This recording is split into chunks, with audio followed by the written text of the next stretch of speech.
May thy podcast drink and chatter. Cheers.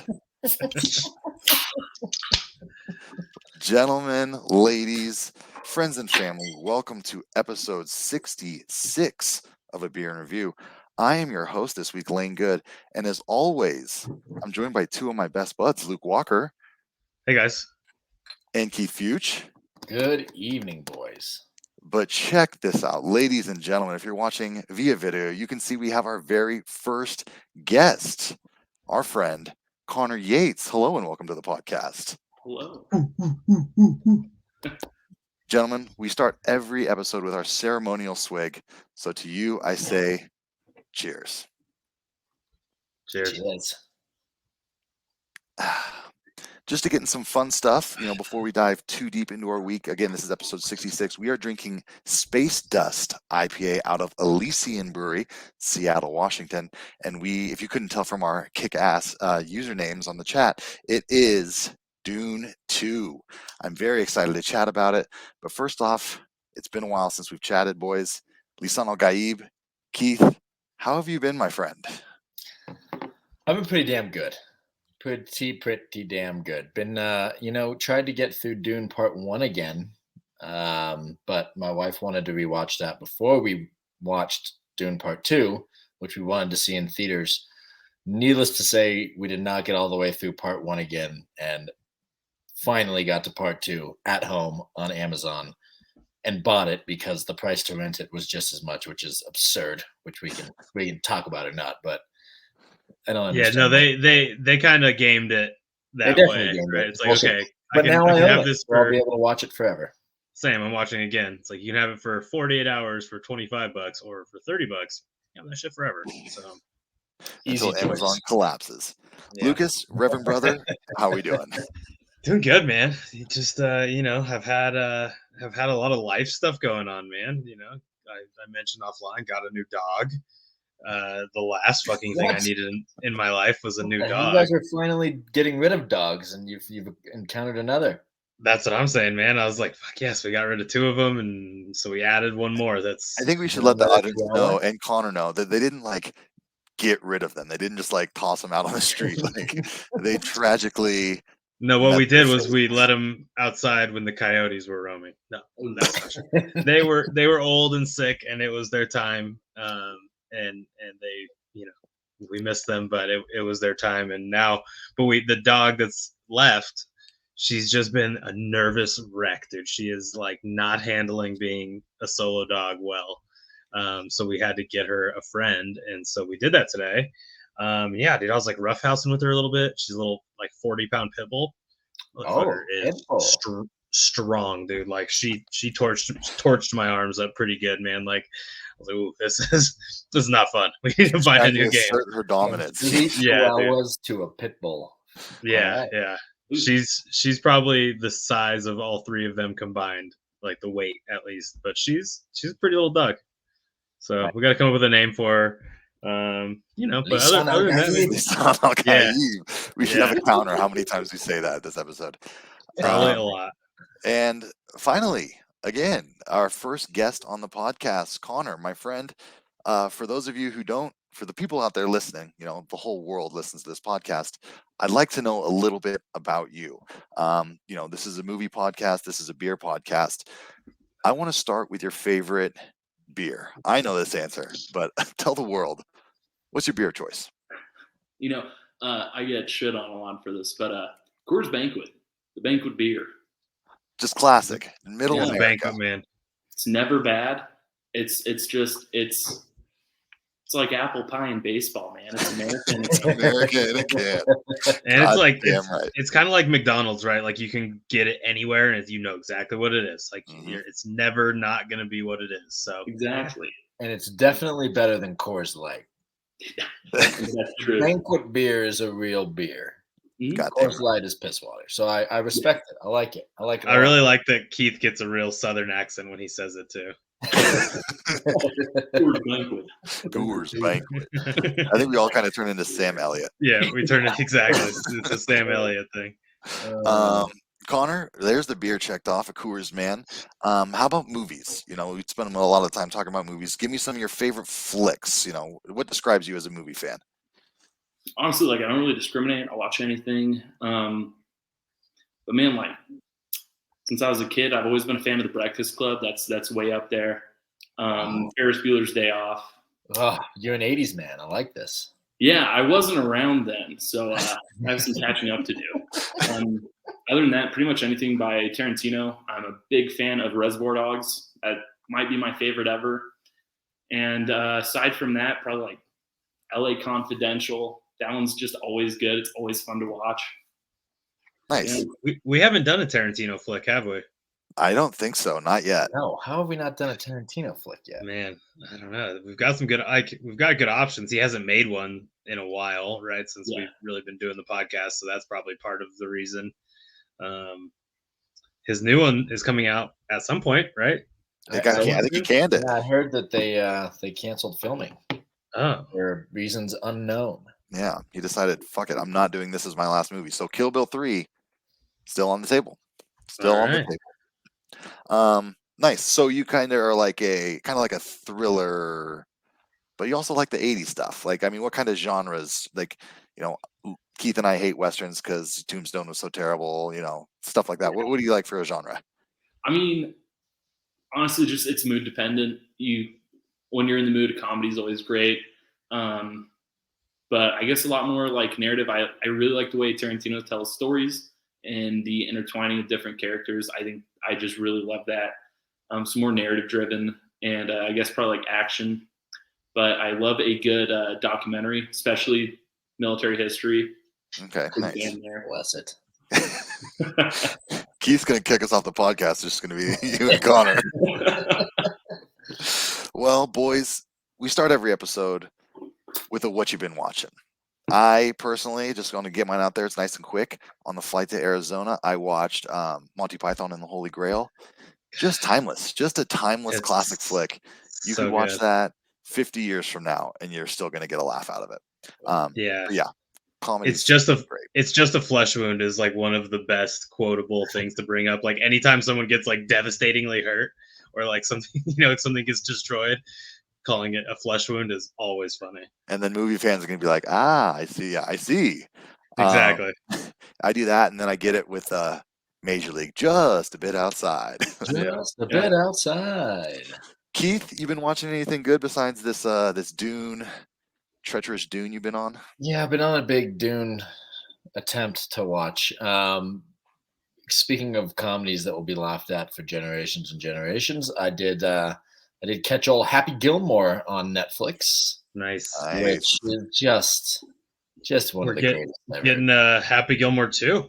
I did hear that. That is exactly why I watched it, because I saw that they were in the works on Happy Gilmore 2.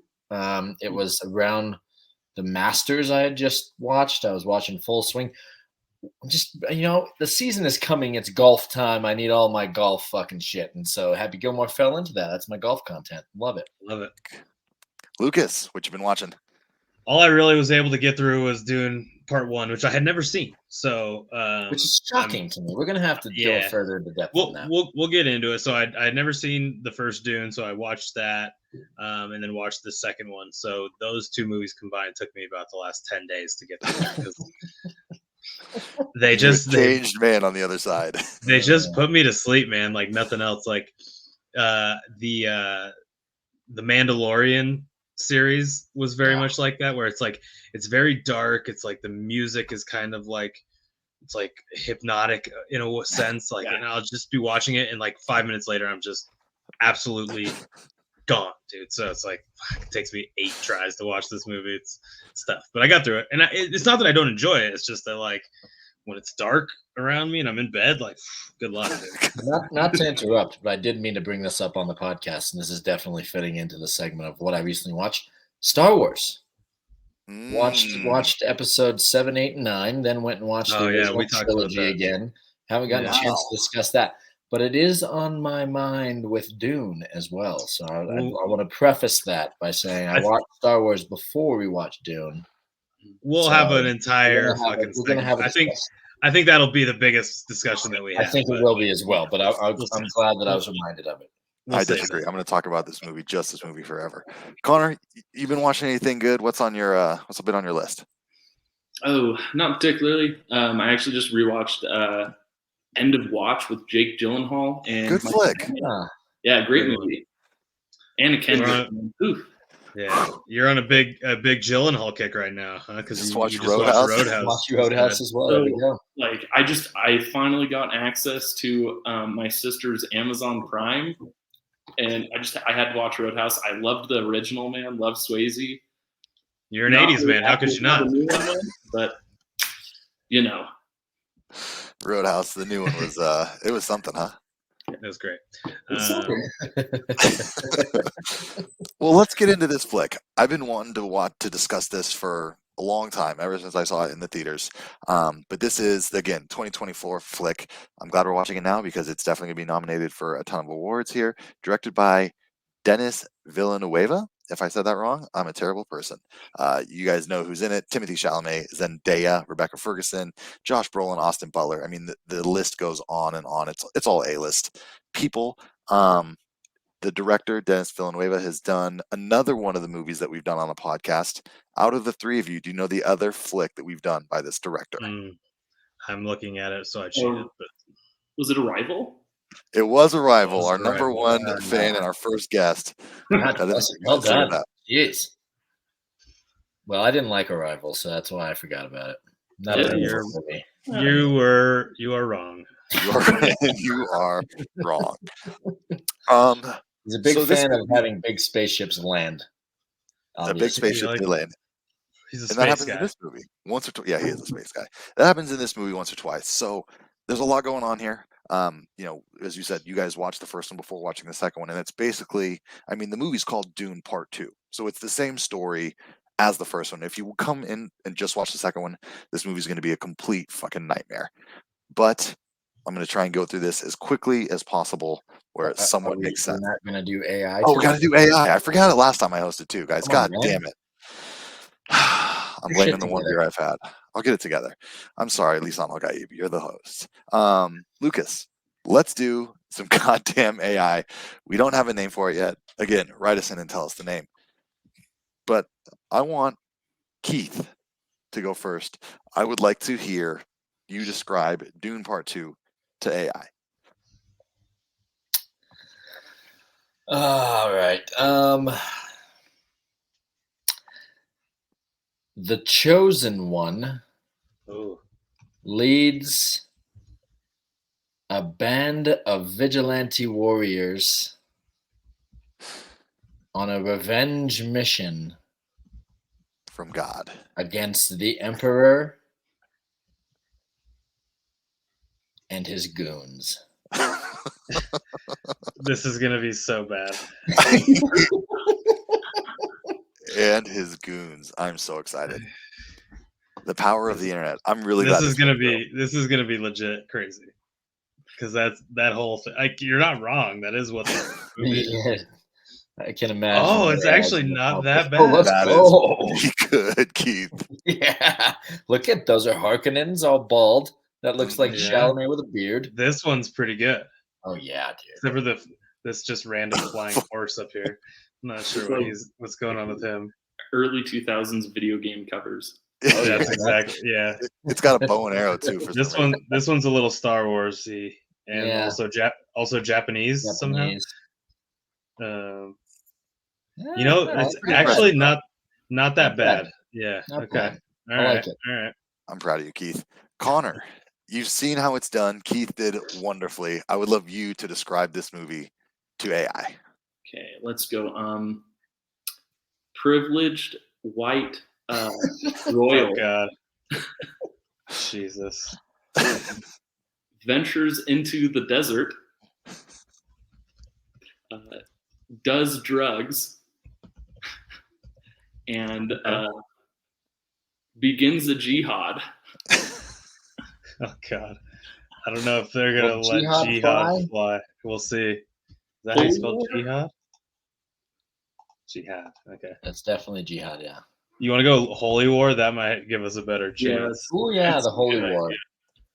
All right, you good with that? Yeah.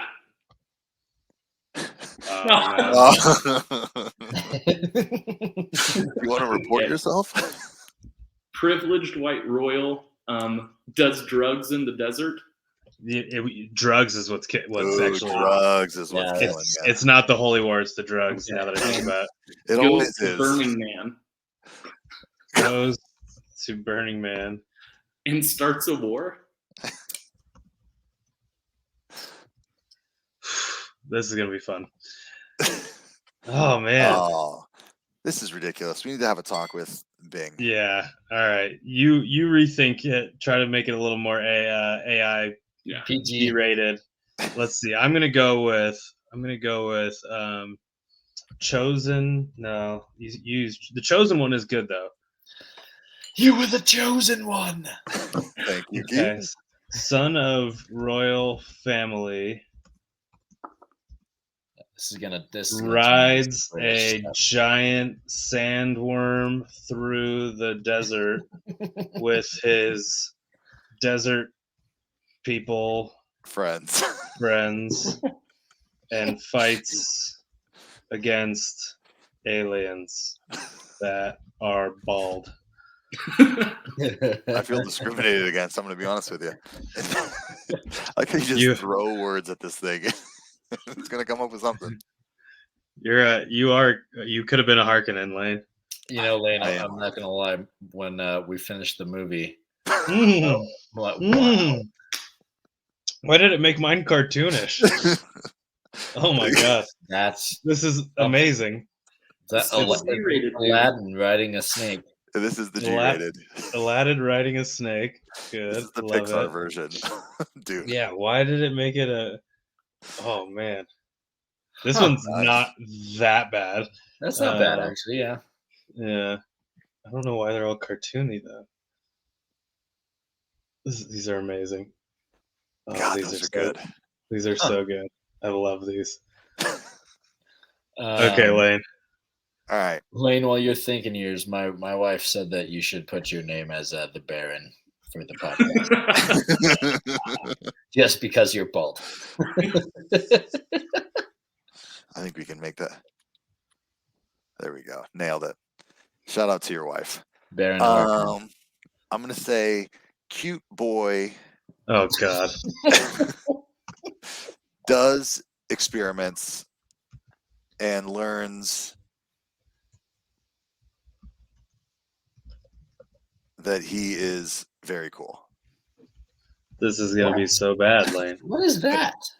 I'm trying to come up with something other than what He's you gonna guys be do. he's gonna be like in a lab doing. He's gonna have a It's going to be Erlenmeyer Dexter's Lab. flask. I was Yeah. trying to get the drugs involved somehow. So those are my. Dexter's He's experimenting Laboratory. on drugs. Man, It'd be so funny if it You was guys just both like went straight to the drugs. I didn't really think about drugs much. Yeah, I mean,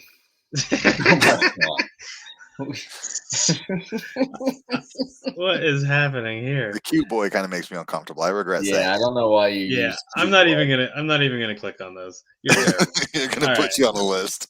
Yeah. Holy crap! Well, gentlemen, are we ready to talk about? Yeah, Dune? let's Oh, get actually, into you know the what? movie.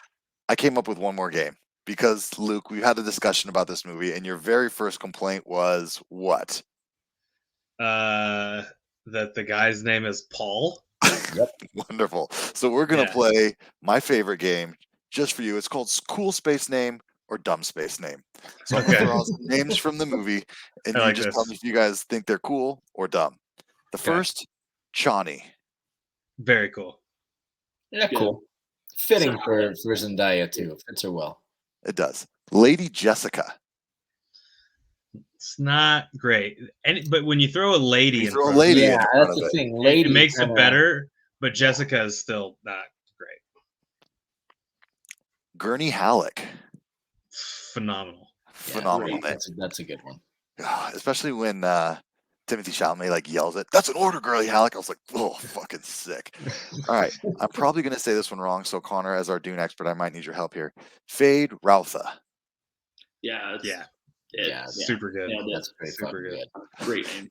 Luke, you don't have to tell me. Paul Atreides. Yeah. Duke Atreides is Just leave it at that. No first Duke name. Atreides Duke. is Right. Exactly. That Dude. would work great. But Yeah. they just call him Paul. Yeah. Like his dad's name is Leto. Leto. Right. Right. That's what I'm saying. This is my whole thing. This is my whole beef. Pretty boring Paul. pick for the Yeah. Lisan Al Gaib. Yeah. Baron Harkonnen. So good. So good. Bene Gesserit. It's not a name, but as a group of people. That's Bene Gesserit. a good name for them. A very It is good. mysterious, It flows witchy pretty type cool. of name. Yeah, I like the flow of it. It's good. I got two more here. Bene Gesserit. I couldn't do this without this name. It's one of the best. It's the Duncan, best. Idaho. The best. Duncan, Idaho. Love it. Duncan. Fucking love Not- it. I love everything not about good. it. Not good. Unless I love that I it- would rather that he was friends with Johnny Utah. Johnny Utah and Duncan, Idaho go robbing banks would have been a better movie. I also Like, love that Duncan, Idaho is played by Jason Momoa, who is the least Duncan, Idaho looking guy possible, but it fits. so Jason- well. Perfect. Jason Momoa is a better space name than Duncan, Idaho. Actually, they should have just let him name, be terrible himself. space name. It's terrible space name. It's God, like that's the Coors Banquet of space names. Just right now. I've got finally Beast Raban. Oh man. That's a cool yeah. name. Oh, Yeah, it's pretty his good. name was Beast. That's, Yeah, I didn't that's what realize it was IMDb Beast. said. They The just always Beast, called yeah. him Raban. Right, and just Well, I called Raban him is Drax the pretty Destroyer the whole time, so I pretty know. solid. It's hard to get him out of your head. yeah. Honestly, again, he could have just been Dave Bautista. And I'm like, that's pretty good. That's a pretty good name. Pretty good space name. It fits. So, Yeah. like, I don't know. Isn't Dave kind of a similar level to Paul? Dave and Paul is pretty. Yeah. Well, if they were yeah. just calling him Dave the whole time, I'd be like, "Ah, what the fuck is this? God damn God it. damn it, Dave. Control your Get a goddamn real- space production. Get a real space name, man. Jesus. I'm But supposed to respect you. Paul gets Paul. some space names throughout our journey here. So let's pick it Yeah. up. Let's try and get through this again as quickly as possible. Basically, we have the beginning of. Go ahead, Keith. What do you got for I me? was just gonna say, I feel like you need to at least hit the main thing about part one before you get into part two. Okay. The To set up Atreides. the listeners who haven't seen both. Okay. There are three groups, three factions. There's the Atreides, there's the Harkonnens, there's the Emperor, and then I guess there's four, the Bene Gesserit, these space witches. Okay. The Atreides are being forced by the Emperor to move from their homeworld to Arrakis, which is this desert planet where nobody lives, except the other group that I didn't mention, the Fremen. They're people who live in the desert and have found a way to survive in this harsh terrain. The key I can't think of the word export of this planet is this thing called spice. It makes interstellar travel, interspace travel possible. You get high on it, which is why Shai Halud and us mentioned drugs in our AI game. Then the Emperor and the Harkonnens come up with a coup to overthrow the Atreides because they were gaining too much power, and they kill what they think is all of the Atreides family. Paul and his mother get away, and they are found by the Fremen.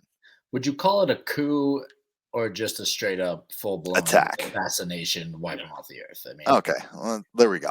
basically what it was. Yeah, it was a genocide. I appreciate Genocide. There you go. that. Is there anything I missed kind of in the first one? Paul has That's like the most important things I wanted you to cover for the first one. It sets us up. Yeah. Let's dive Perfect.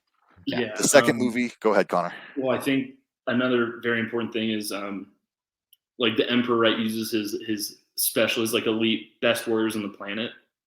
Secretly, they disguise as Harkonnens to kill the Atreides because the Emperor can't let the other great houses know that he was involved because that's like a war crime. So it does kind of set up that the Emperor is also behind all this, and just that whole kind of deep-seated political rivalry that's going on in this universe. Yeah, I think that is important because, as the end of the movie it says, we got a lot to get into. This is a lot like Game of Thrones. You know, these people are all kind of vying for power, and they're doing tricksy tactics to do it. But in the start of part two, we've got Paul and Lady Jessica are with the Fremen, and they are learning to survive with them.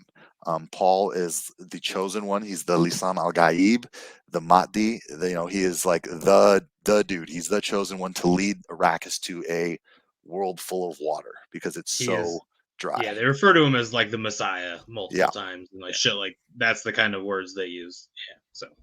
And I would say the whole beginning of the movie is them kind of debating, is Paul this chosen one? Is he not?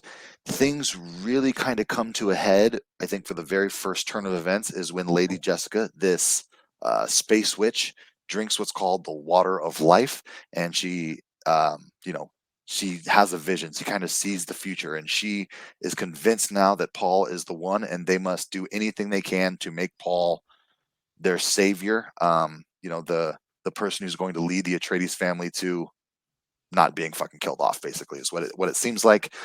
Paul is very hesitant to accept this, even though the people around him are really rooting for him. They want him to be a savior. You always want to be. You want to be part of you want to be saved by this guy. You don't want to say, nah, he's not the one. That's shitty. So Paul's kind of weighing these options, and eventually he drinks the water of life, and he sees, what is to come, and he ends up going full blown, war on the Harkonnens and the Emperor, and he's going to do whatever to take over and control everyone. I mean, I know there's a lot to get into here, but that's the short and sweet of it, and that's kind of where we end it, right? Yeah. So he's this so-called chosen one, and he decides he's gonna kill the Emperor and be the new Emperor. Sort of as like it's like a revenge.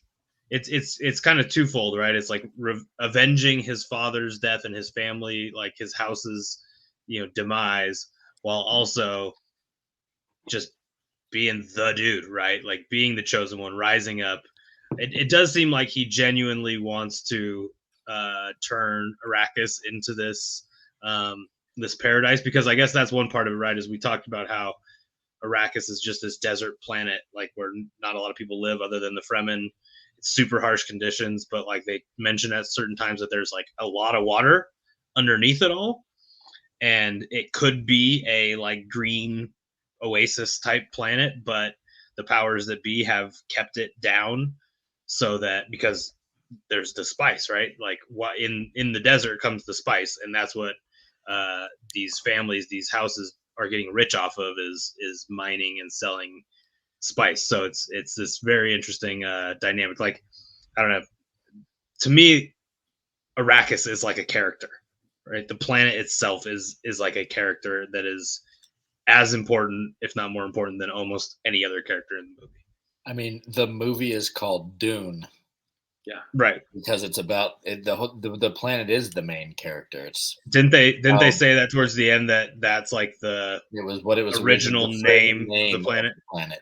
Is Dune. Yeah. Is Dune. So. Because that's exactly it provides the most valuable resource on the planet. It has all these crazy sandworms that the Fremen ride to get places and manipulate to use their advantage. Like this entire world the entire universe is based off this one fucking planet, and that's why it's such an important piece for them all to control, and why it was used to, kill off the House Atreides. Like they couldn't turn down running Arrakis and producing spice and all that. Mm-hmm. It is. I would argue it is the main character, Lucas. I like where you're going with that.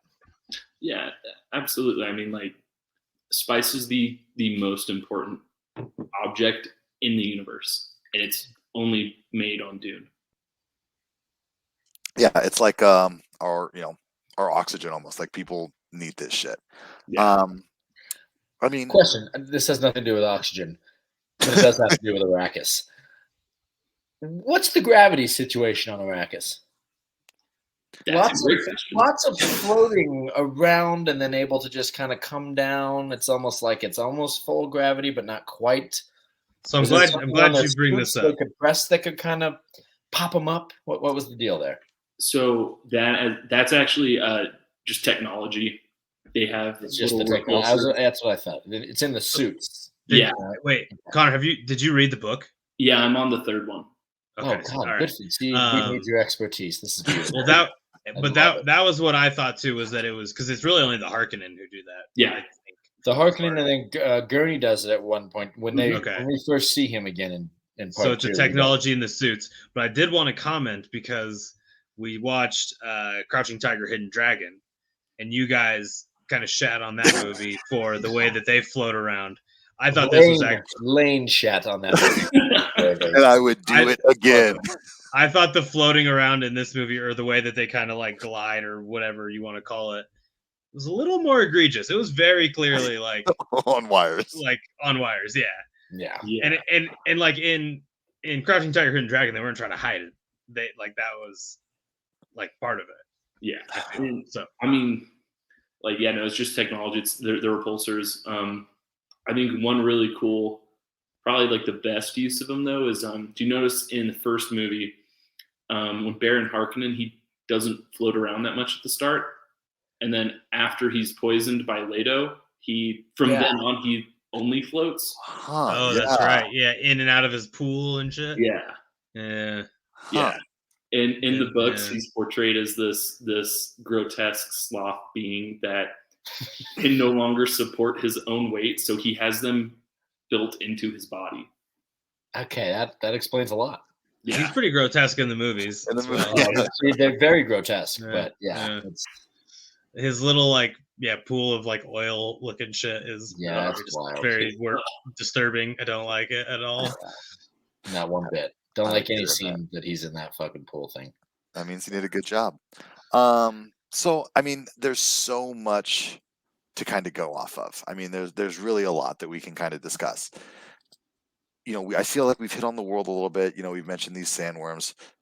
Let's talk about the beginning of the flick. That's our favorite thing to do. And by our, I mean my.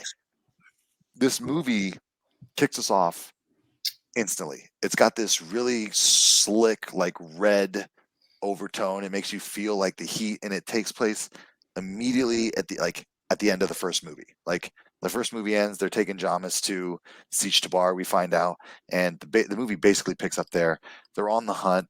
I wouldn't call the opening bit like an action scene, but I mean, for this movie, I think it's a really good taste of like, there's going to be some action, there's going to be some tense, parts where they're kind of trying to track him down. I thought it was a good opening. Keith? But see, wasn't the real opening the daughter of the Emperor? That is true. Yes. What happened? Because that was the opening that I remember, and that was the most important part of the whole thing, because from the jump, it gives you a quick, very, very quick recap of where we are with this war. And basically, because in the first one, we know the Emperor's behind it because his troops are there, but there's no real, you don't meet the Emperor. By the way, Christopher Walken as the Emperor. Brilliant. Brilliant. Nailed it. Absolutely nailed it. But then to like blatantly have it said at the very beginning, my father was behind it. Basically, the Emperor did this, and he's been quiet about it. Like, I thought that was the opening, and I thought that was a very, very fucking perfect way to jump us right into the action. Yeah, I think you're right that this movie should get some credit for doing that quick recap. That we now learn about this, and everything else will kind of get along the way. Plus, I love a good captain's log narration, which is basically what she's doing. Yeah, she was doing a captain's log. And also, that's the only time really you ever get a third-party perspective on what has happened. And being the daughter of the Emperor is pretty interesting to see how she is viewing it, knowing her dad is ultimately the bad guy. Interesting. Exactly. It was. I loved how they took that perspective. Yeah. I'm so excited to talk about good guys and bad guys. Reverend Brother Luke, what did you think about the opening, the beginning, kind of the start? Yeah, no, I mean nothing too much to add. For me, it was cool because like I said, I hadn't seen the first Dune, and I just finished it like 3 or 4 days ago, and then went straight into this one, and so like. The tension that is pick up where they left off. Yeah, the tension that's built up at the end of the first movie. Like, I feel bad for you guys having to have waited like years. Like, that must have sucked. I was like, I don't know, I'm just gonna turn on the next one. And it was so good because like there was so much tension, and then you get the little narration, and then they're basically right back into like fighting and like on the run from the Harkonnens, which is so fucking, it's so intense when they're running from the Harkonnens, right? Because like they're pretty, I don't know, I wouldn't say outmatched, right? Because every time they fight them, They win. the Christ out of them, but like they're very exposed, right? Like you're on this desert planet. There's not really a lot of places to hide when you're out in the open. You're just out in the open, and so like the way that they're getting hunted down, and then when they're like hiding under that little rock, and the straws are like hanging out. Deads are just falling. Yeah, it was a dope. It was a good little opening battle. It was awesome. I'll also say I love the way that they did the sound every time that one of the Fremen moved, and it was dead ass quiet. Mm-hmm. And then it's Jessica and Paul laying there looking at each other, and then they move, and it's still quiet, but it's not nearly like it was before. Like that, again, just it shows the skill of the Fremen, and it brings a lot of suspense of like, oh my god, it's so fucking quiet. What's about to happen? Yeah. See, back to the floating away thing, right? The Harkonnen. I thought that was the coolest part. Is you go from the footsteps and running and sound, all the just really intense sound, to just silence. I thought that was so cool. That is cool. Yeah. And I mean, I know Connor, you saw it in theaters. I saw it in theaters. I know, boys, you didn't. But how is your sound setup? Do you have like a sound bar or surround sound, or are you just straight TV? You're talking to two guys with kids, man, who watch it after the kids are in bed. But the sound bar. Bro, I literally watched most of it on my laptop with these headphones and laying in bed next to my wife while she was sleeping. I'm just trying to have the sound up loud enough so that I can hear what they're saying. Like, which is tough. The sound is not.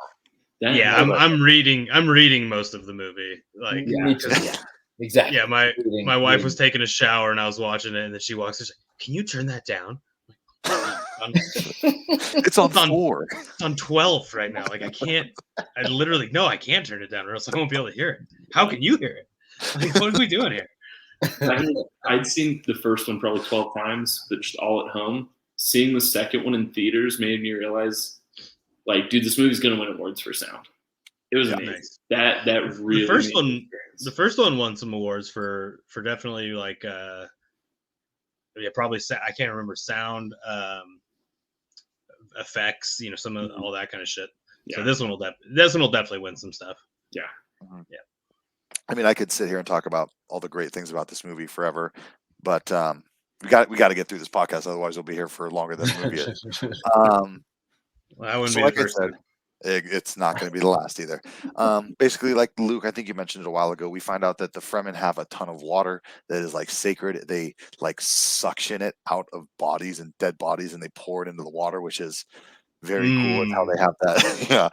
They have that shit in their nose, and that's how they hydrate their bodies.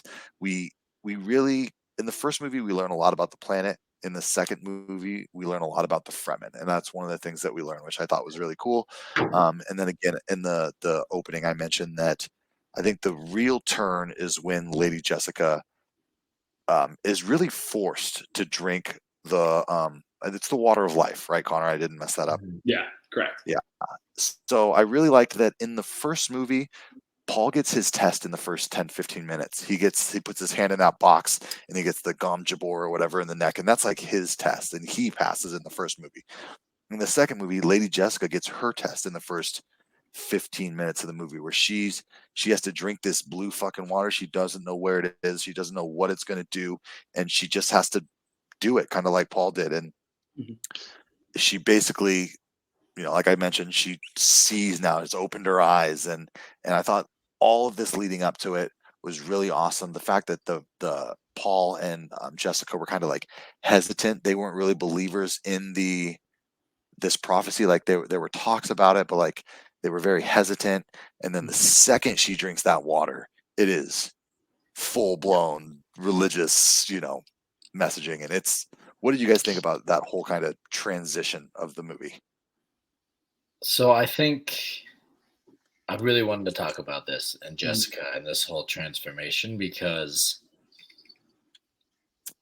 to me, it almost felt like she was turning evil, right? Like she, at a certain point, she basically decided, to me, from during certain parts, it seemed like she decided she was going to use Paul as kind of the pawn, and that the daughter, her that she's pregnant with, was the actual Messiah, the actual Kwisatz. What do they call it? Kwisatz Haderach. Haderach, yeah. The Lisan al Gaib. And so and then Paul starts having the visions of following the woman south and having the holy war, and thousands of people die of starvation. Like, so it was a real heel turn where now I was thinking, like, she has gone to the fucking dark side now with this water. And now she just wants to basically sacrifice Paul and then get the daughter out because she's going to be the savior. And they've been waiting for this for centuries. And then towards the end, I kind of started thinking that, okay, maybe she does believe that Paul really is the one. Maybe after he drank the water of life, we can get to that. But basically, were you guys on the same path there? I mean, Connor, you obviously know because you read the books that the true intent. But what was your thoughts viewing it all go down with her? Yeah, I think that she's very much written to be more of a villain. I think I think the audience is intended to not trust her and dislike her, to just always think just wonder what her motivation is and if she actually wants what's best for the Fremen. Yeah, she's kind of like the two characters from Game of Thrones. We'll probably mention it a lot. Littlefinger and the eunuch. Like they're kind of Varys. working in the shadows. Varys, yeah. Varys, that's right. But yeah, kind of working in the shadows and kind of spreading the word of Paul. And I just thought that was really, really interesting to see her transition. You know, in the first movie, she's kind of scared. She has like her little fear is the mind killer. I will not bow to it, or whatever it is. She has like her little thing. And once she drinks that water, there is no more fear. I guess the writing on her face has something to do with like Fremen for fear, but you know, I thought that her character turn was even in the first one, she tells Duke Leto that she would die for Paul. Yeah, and because he basically asks her, are you with us, our family? Or are you with the Bene Gesserit? And I feel like in this one, she goes full. She's just a Bene Gesserit. Mm-hmm. Was she able to talk to the fetus before she drank the water? No. After she drinks the water, then she talks to the fetus. That's what I thought. That is probably the most important thing to come out of it, is the water of life not only affected her, but it affected her fetus. And that's when the other Bene Gesserit, the one that fed it to her, used the voice to get her to drink it, realized she was pregnant and said, oh shit, this isn't good. What did we do? Yeah. Oh God. Yeah. So that's one of my questions, Connor. You might be able to help me out this, but when she first, the Lady Jessica drank it, and then the Reverend Mother, the current Reverend Mother who was dying, was like, "What have we done?" And I immediately thought of Paul, like she had a future and she saw what is to come because of Paul. But then she's like, she's pregnant. That's the way I took it. Did anyone else kind of take it that way, or immediately were like, "Oh fuck, she's pregnant"? Because I thought it was like, maybe there were kind of two meetings going on there, unless I'm crazy. I see. Dune is a really hard book to make a film adaptation of. There's so much nuance and just so much explained about what this process does in the book that they would have, if they put it in the movie, it would have been twice as long. It's probably 100 pages in the book that describe how this all goes down. That was in 2 minutes of the movie. Yeah. I mean, the first book is almost twice as long as any of the others. But basically, when they drink the water of life, Bene Gesserit's been around 90 generations. When they drink the water of life, that connects that individual to all of the past Reverend Mothers. So all of a sudden, this woman and this fetus have the collective memory of 90 generations of Reverend Mothers, and time kind of becomes a blur. And that's really the big effect of spice, is this form of prescience, this form of being able to calculate futures. And I think you're exactly right, Lane, that when they drink this, they get a pretty good idea of how this is going to affect the future, at least very possible outcomes. And I think that they saw what happens to the fetus and to Paul, and they said, uh-oh. We done fucked up. This was a mistake. Yeah. What's up with the Bene Gesserit only being women? I didn't quite. So notice in the first movie, when Lady Jessica meets, I don't know if her name is said in the movie, but Reverend Mother Mohayim, the like old lady with the veil. Yeah. She seems like kind of the Emperor Palpatine of the group there. Yeah. Exactly. Okay. She tells Jessica that she was forbidden to have a son, and she did it anyway. Yeah. Mhm. Yeah. And like, notice she talks about how Paul has the voice, Mhm. and Right. that's not against nature. I think that the Bene Gesserit are worried that I think they see women as being more in what they would call human, more logical, less likely to react on emotion. Yeah. And so having a boy being trained in their ways, having their abilities, things like the voice, I think they see as a threat. I like it. I think they're probably right. I think this movie's going to tell us they are right. So I think the next part of the movie that we kind of get to is the Stilgar kind of Paul relationship, Chani, kind of the Fremen, where Paul is now becoming one with the Fremen and leading them. He doesn't lead them, but he kind of starts Yeah. battling and learning from them, and He's kind of like their general a little bit, and like Yeah. he becomes that. Yeah, But he becomes that. Yeah. At this point, he's not. You're right, Lance. yeah, and Right. and Stilgar is like the voice of the prophecy. He's got Paul's back. You know, there was jokes going around Twitter for weeks like Stilgar is like the hype man you want in your corner. Like anything that Paul does, Stilgar's like, "Lisan Gaib, it is chosen." Like he's just Paul. Yeah, and it's I think Javier Bardem played it beautifully, amazing. just beautifully. Absolutely he's so amazing. good. We've seen him in another movie in this podcast. Do we know what it is? Oh wait, no, we didn't watch it. We watched. I think I know what you're thinking. Movies. Connor? Did it also have Gurney Halleck in it? No, I was thinking of Skyfall. Oh, I was thinking No Country for Old Men. Well, We haven't watched that on the podcast.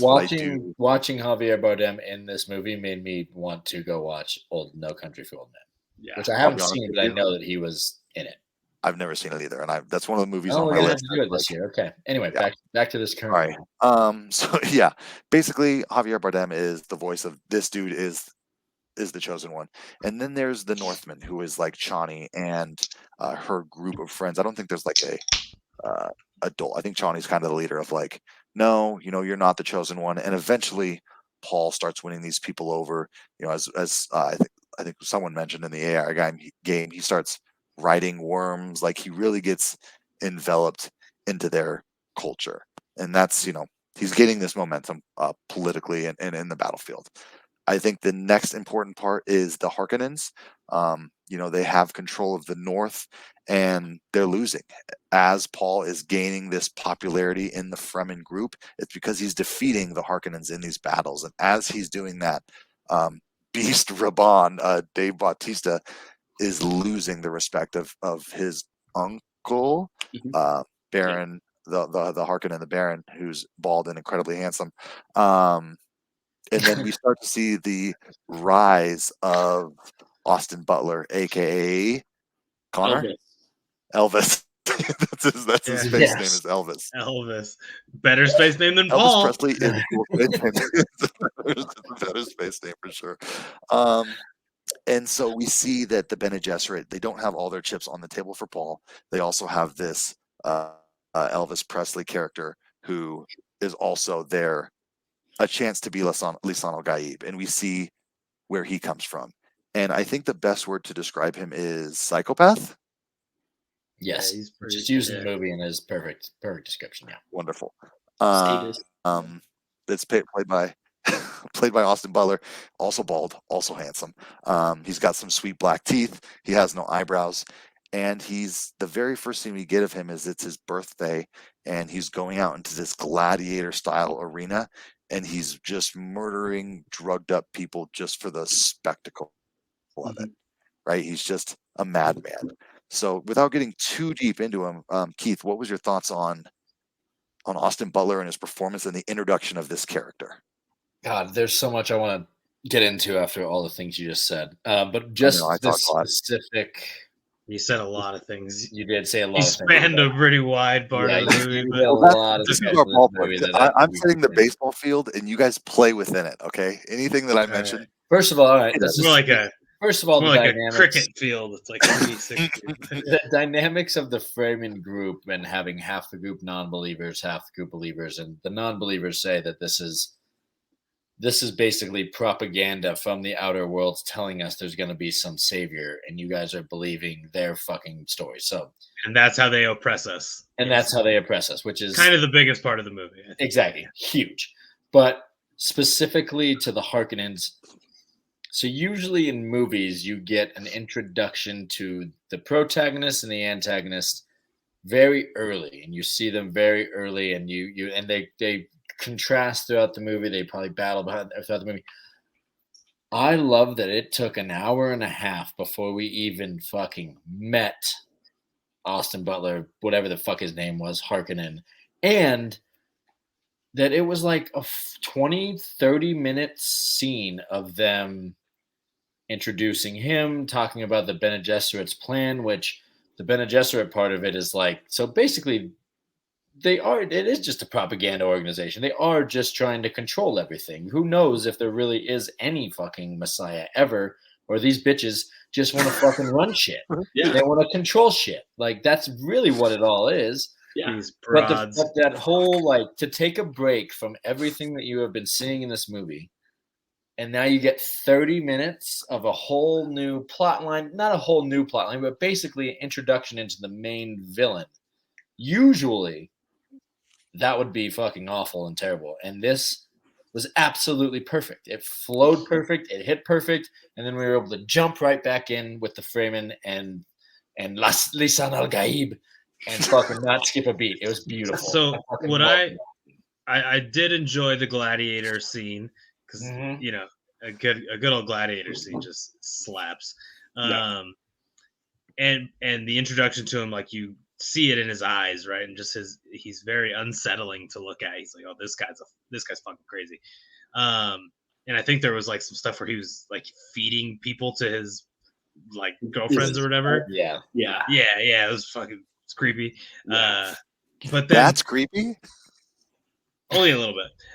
What was weird to me was like, so he goes out in this gladiator fight, and they send out these drugged up Atreides people, right? They were like hostages basically, and so they're all drugged up, and he just kicks the shit out of them, except for the one that wasn't drugged up, that like actually gives him a little bit of a fight.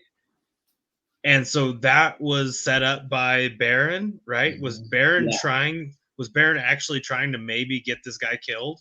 I think possibly, but I think more importantly, do you guys recognize who that was? Was that Dr. Yu? Was the doctor? Yeah. Wasn't him? That was Dr. Yue. The guy who betrayed everybody to save his wife, right? Yeah. I thought they killed him. No, they take him away. This is one of the biggest changes from the book. I won't get into it because we'll be here forever. Oh, I want you to get at least a little bit into it. So there's a character in the movies that you see like one time in the first movie, the like older black balding guy. He's a mentat, and they're basically human computers. Okay, yeah. And in the movies, Dr. Yue takes his spot, but in the books, Zafir Hawat, their mentat, the Atreides mentat, is taken hostage by them and takes that whole role and basically helps the Harkonnen and is playing all these like really just like 4-dimensional chess moves with them, and he takes that role. And the movies basically entirely eliminate that like caste of society, because this is a universe in which computers don't exist because they basically had a Terminator situation where they took over. So that's why spice is so important, is it allows people to attain this prescience that allows them to not need computers to travel through space. Oh. Interesting. God, this fucking. So anyways, getting back to my point though was that, I don't know. Sorry to cut you off if you weren't done there, but there's shit's so confusing. I don't know what the hell's going on. But so I thought it was weird though that this dude gave Austin Butler like a pretty decent fight. He And did so give him a decent fight. when I was watching it, I was like, oh, this guy is a weenie. He actually is not a good fighter.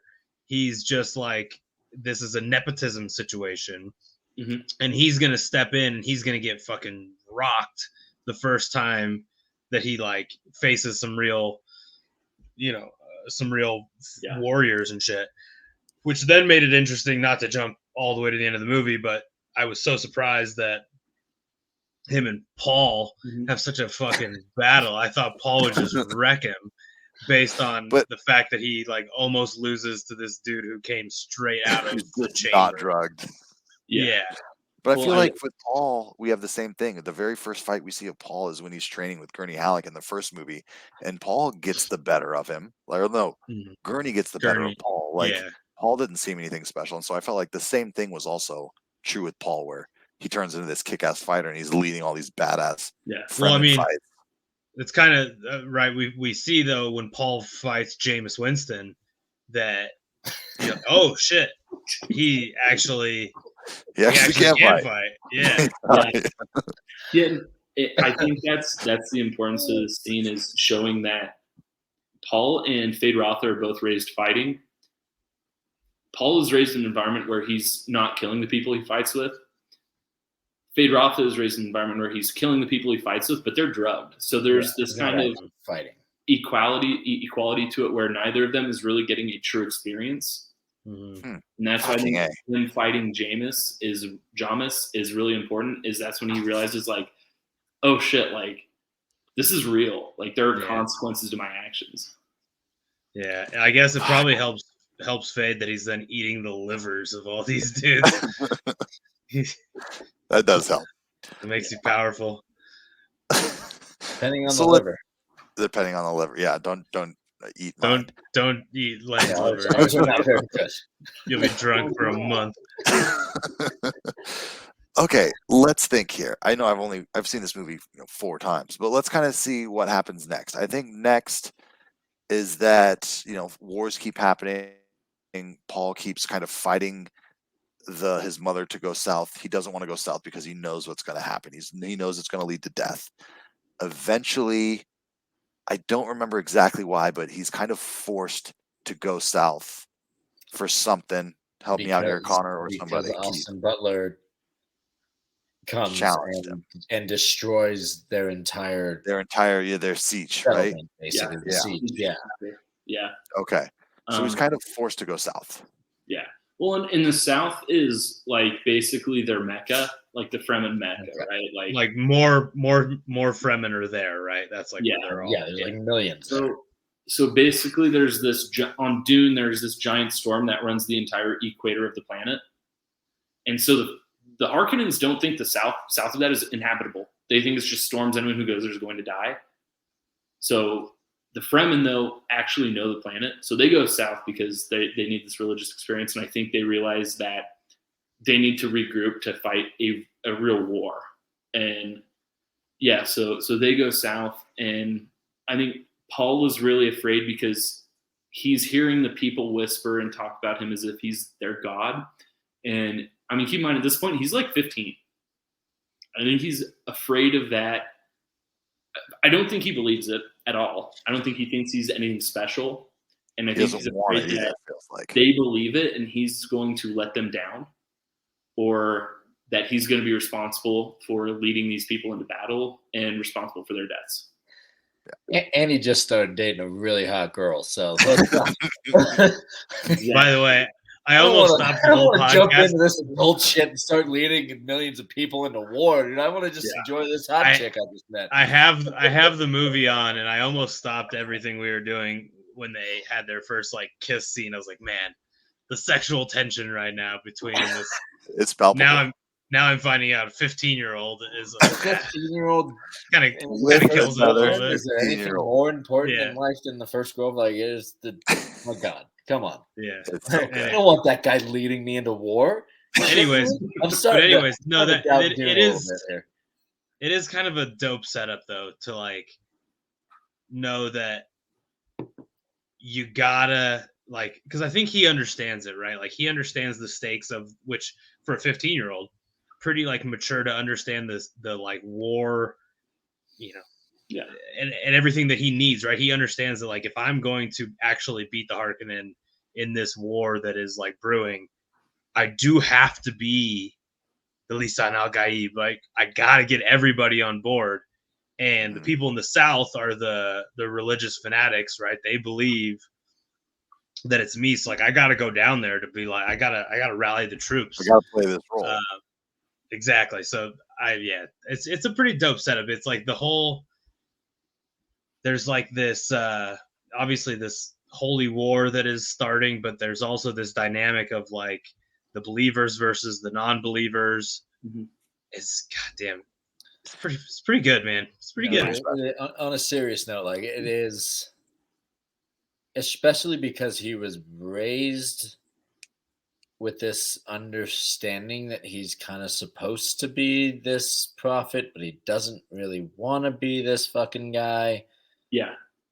And it's all leading to this point that he was hoping he'd never have to get to, and he basically just has to fucking do it. Like everything I'm raised to do, it's finally fucking here, and I just gotta fucking man up and do it and ditch my hot ass girlfriend.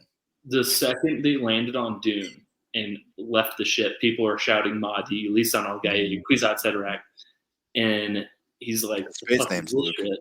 But then the Fremen, their like maid pulls Jessica aside and gives her the Chris knife, which is like the most important object to the Fremen. Like, and that's what he uses in the final battle, right? Yes, their teeth, they're sandworm teeth. And in the first movie, she goes, "You almost sheathed your blade without drawing blood." And notice in the movie when Gemmis died, and they have his body, there's a hilt and a handle of a knife, but no blade. There's like this very mysterious, like religious aspect to sandworms in Dune. Like if you sheath the knife without drawing blood, it turns into dust. They can never leave Dune. It's nuts, dude. It is wild. And you're exactly right. I think from the second he got to Dune, he started realizing like, oh man, like I thought it was wild. I was a male Bene Gesserit, and now I'm here, and I'm like, oh, this actually means something. Yeah, I think that was a great observation, man. Yeah, he's got followers, that he doesn't even know he has. Dude, he's basically Kanye. The sandworm thing is pretty. We haven't even talked about them much. Yeah. Obviously, a big part of the movie. If you saw the popcorn bucket. Oh, that's right. God, did you get one of those? No, I wish I did. Oh, dude, the popcorn buckets. You could only get them from AMC theaters. My dad lives like 5 minutes away from him. I texted him the day the movie came out. I said, "Oh, can you get me a popcorn bucket?" They were like $35. He's like, "No, fuck you, nerd." Nerd. I love it. I also didn't mention kind of in this scene. I mean, I'm sorry, we're kind of throwing a lot at the audience, but this is what this podcast is all about. This movie has a lot going on. It has like all 3 hours has shit. Every scene is so significant that it's hard to skip over anything anyway. So during this kind of this brewing in the north and getting ready to go to the south, we also have the reintroduction of my man Josh Brolin, Gurney Halleck, who kind of Paul back to his family roots. Gurney was Leto, his father's like right hand man, his attorney general. He led the army, if I got that right. And for him to show up on Dune, he has a great introduction that calls back to the first movie. He's like, I recognize your footsteps, old man. It's like, so fucking good.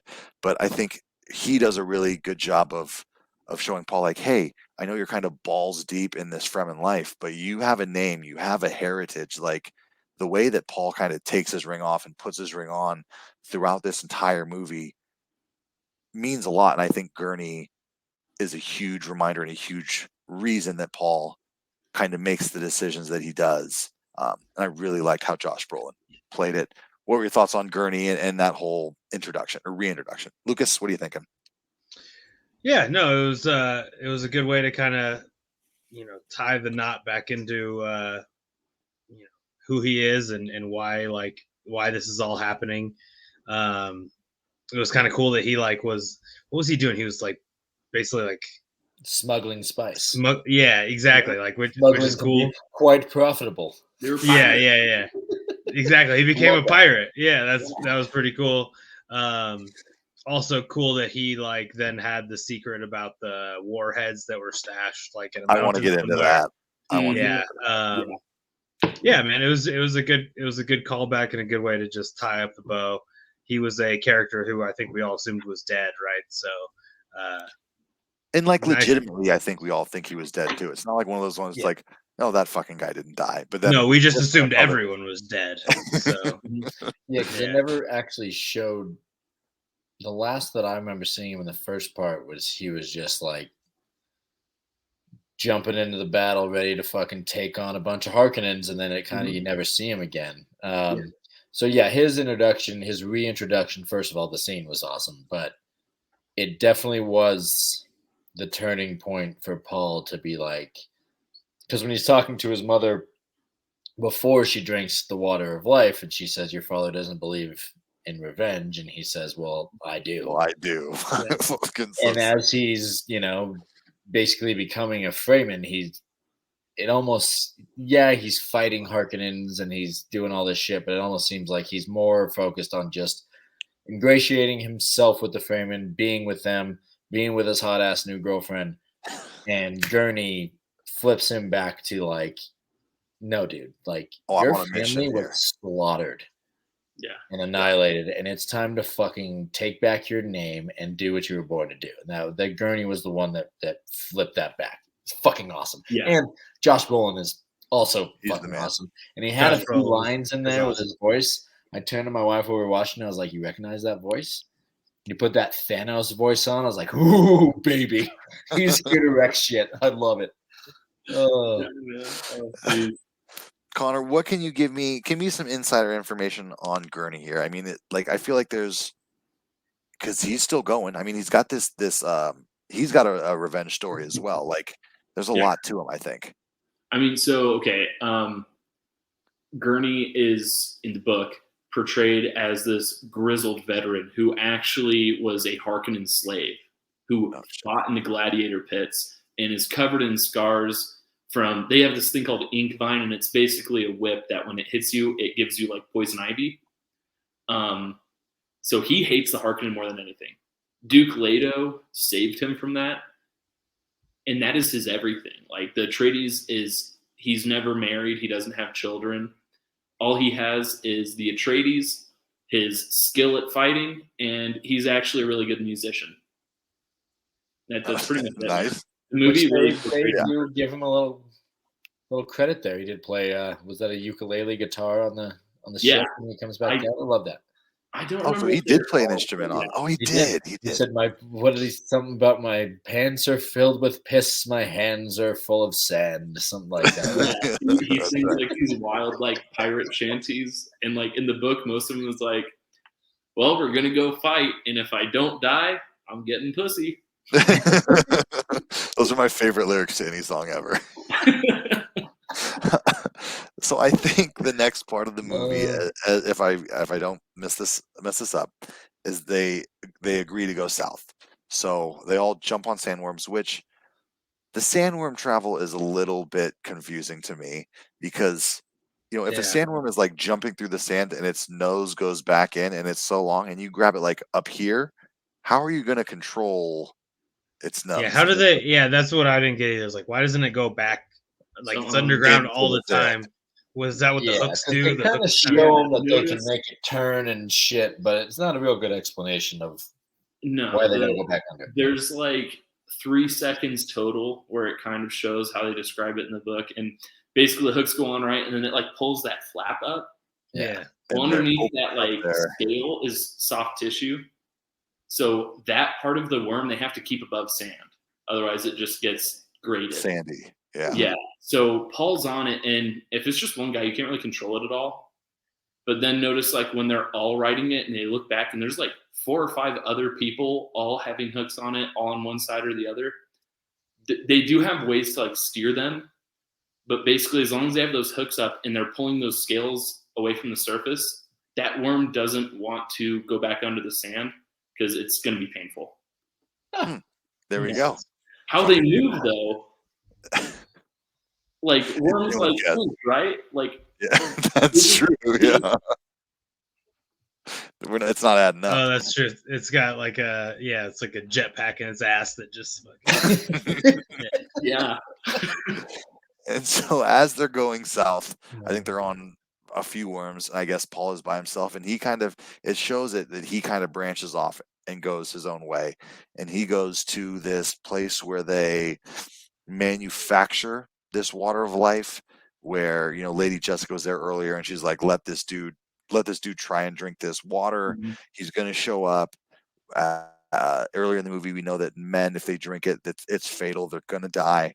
And then Paul decides to drink the water of life. And it all kind of happens fast, which I really liked how they did it in the movie. It's like, when Lady Jessica drank it, she drank it and then she seized on the ground and it was like this big kind of thing.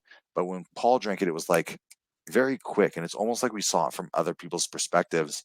And, Chani kind of comes in and it's just like, what's happened? Did he survive? And I just really liked how the contrast between those two characters doing the same action and kind of what it led to.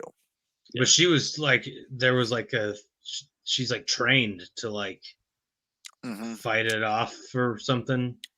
There was some She's sort of like- mention. She's a space witch, She Yeah. like, Bene Gesserit can have like full control over like every molecule in their body. So if there's something like a poison in it, they can actually make like their white blood cells attack. It's crazy. Space Jedi. Yeah, Well, I guess literally, Jedi. yeah.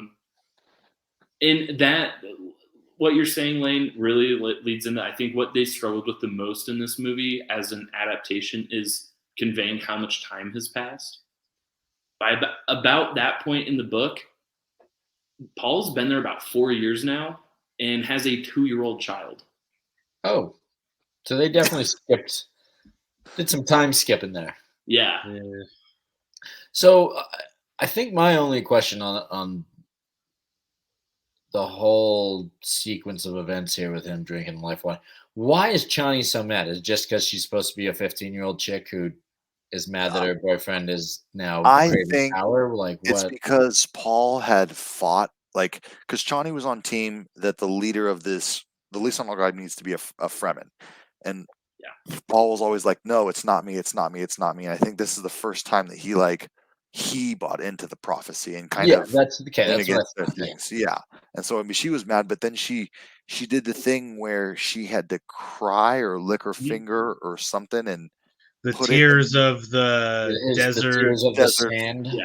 something, whatever Lady. her name is. That's like what her Yeah. name is. Desert The Spring. desert. So the Fremen have like their Fremen name, which is only used in their siege. It's like private. And then they have their warrior name that's known to all Fremen. So Chani is her warrior name that everyone knows. It's like Muad'Dib and Usu or whatever. Yeah. Or like how like I'm in here as Shai Balud, but my name's Connor, right? So her Wait, your name's Connor? is Sihaya, which is Desert Spring. Right. And that, which is wild that she doesn't believe the prophecy because her parents named her that after the prophecy. After the prophecy. She says that in the first one. She's like, it's after some stupid prophecy that she doesn't give a shit about. So that's why she's mad. Yeah. Well, that and because the prophecy's becoming, she's never believed in it, and then it's all hitting her like, well, shit, I really am. My name is now coming in. Like, okay. Yeah, she's basically Mother Mary. Yeah. Yeah, and notice that Jessica had to use the voice on her. Mm-hmm. Oh shit! Do it. Yeah, do it. That's the Emperor voice. Do it. That is the Emperor voice. But yeah, after that, she, Paul lives, which is after she does her tears, which is, a huge thing.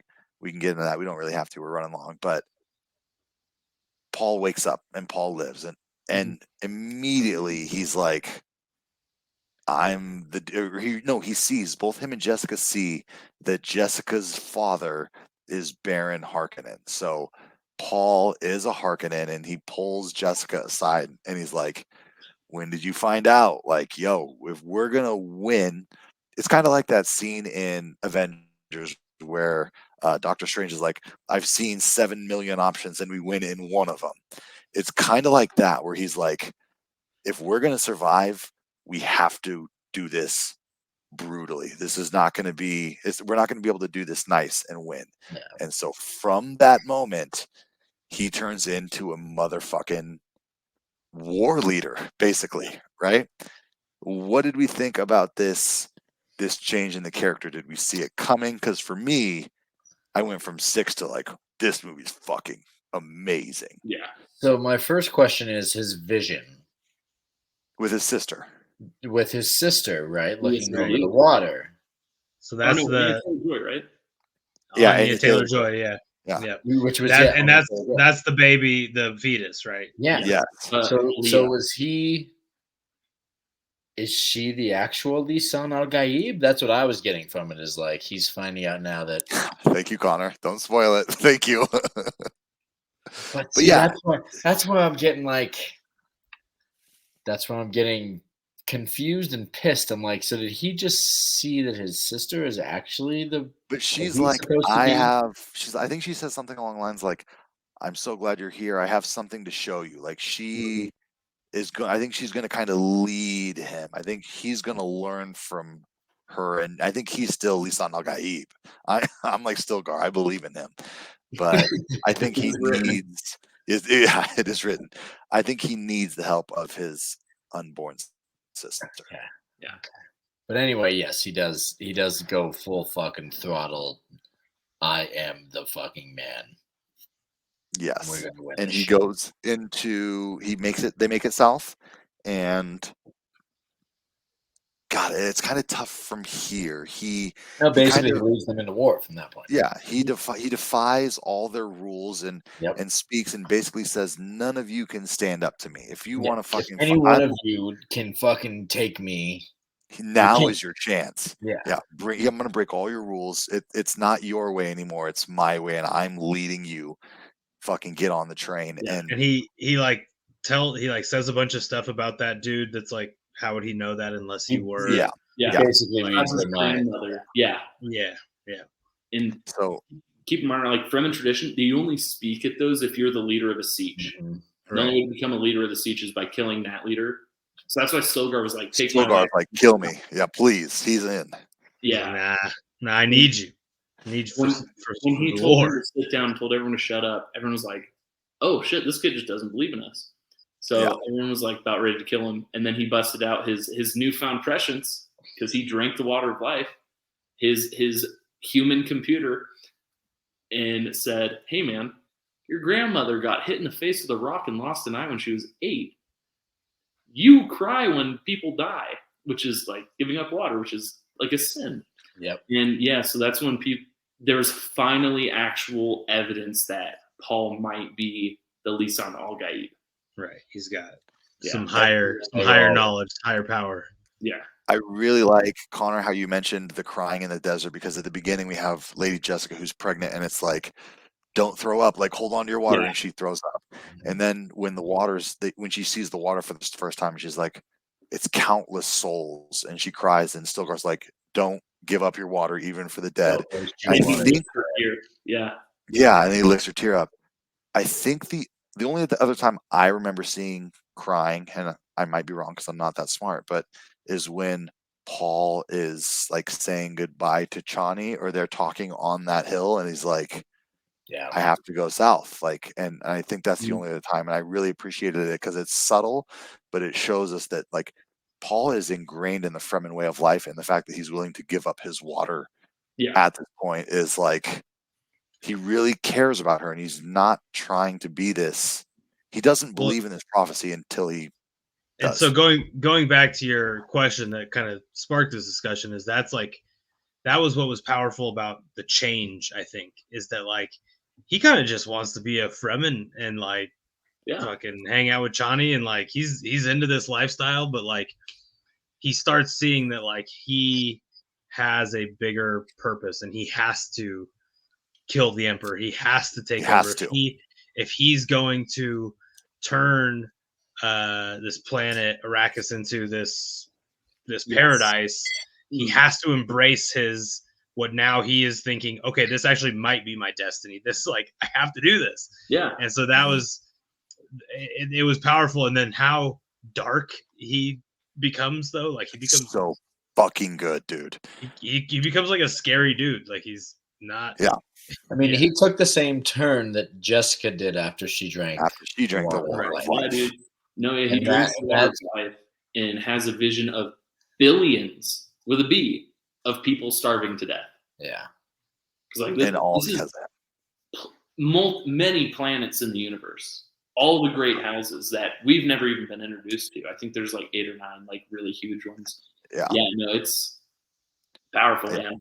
And I love that these 2 movies have taken place. We've only ever seen 2 planets, and really it's only ever been Arrakis. But Caladan is like in the first 10 or 15 minutes, it's like it looks like Washington basically, but like there's a lot more. There's a bigger picture that we're not seeing, which I fucking love.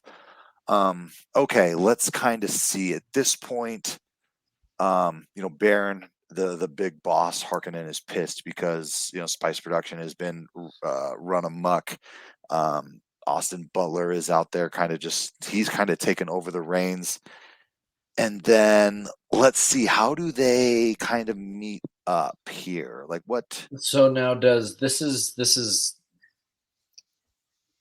so Paul, does he send the letter to the Emperor? He puts his father's ring, what do they call the sigil, into the letter, sends it to the Emperor. The Emperor sees it, drops it. His daughter picks it up, and then they're both He like, realizes that Paul Atreides is still alive. Fuck. Yeah. We have to go to Iraq. And that's, like Lane was saying, right around the same time that the Baron said, fuck Raban, dude. He's not doing his job. The rats are taking over. So he put Fade Rotha in charge. Exactly. And then So the do they Emperor all kind of comes, meet? and then Paul is now running he has embraced Lisan al-Gaib. Yeah. And now they're planning their attack when the Emperor comes. Yeah. Sorry, go ahead. No, I was going to say, go ahead. So him signing that letter makes it so that he can expose the Emperor. The Emperor failed, right? The Atreides are still alive. And Paul knows that the Emperor Sardaukar were there. So the Emperor's going to have to act. He's now going to have to go to Arrakis so that none of the other great houses find out what he did and revolt. Yep. So he's kind of forcing his hand to. Yeah. Mm-hmm. And it's so all then coming to a head. Yeah. And so then we get to this. I think we just get to like this cool ass looking room, and it's Paul is there, and Austin Butler's there, and the Emperor is there, right? And Paul tries to get him to bend the knee, and they have like almost like in Game of Thrones, like a champion fight where Fade Rotha steps up for the Emperor, like Christopher Walken's too old to fight for himself. Yeah. In his younger days, he would have taken down old Lisan al-Gaib. And I shoved it up his ass.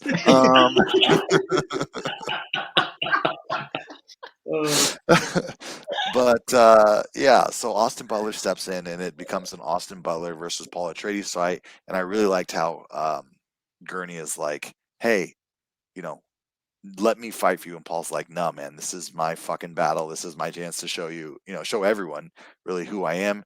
And they have, as Luke mentioned 45 minutes ago, a baller ass fight. It's simple, but it's elegant. And they say, may thy knife chip and shatter. And Connor, can you give me a little bit more info on may thy knife chip and shatter? What's the deal there? Do you got much for me? Yeah, so at this point, right, by the time the Emperor shows up and they fight, Paul's been there for 6 years. His son is 4 years old. Not gonna spoil it for you.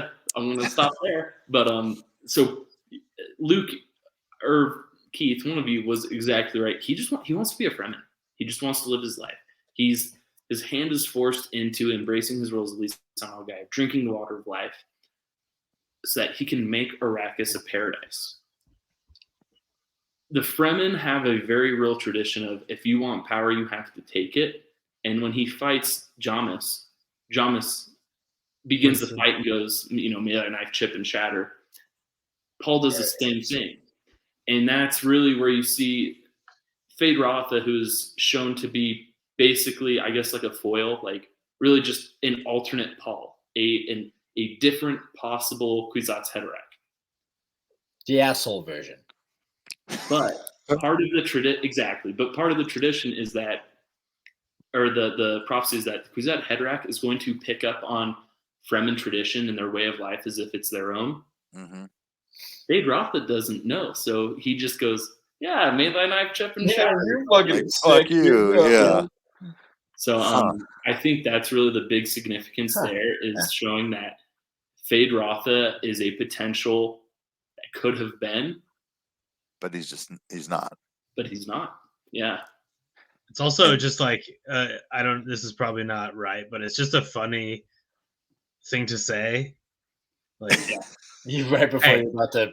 I hope your shit malfunctions. I hope you fucking lose. Yeah. I want to beat you. I hope your fucking sword breaks in half so I can kill you. It's not your weapon. My knife. Right. It's my knife.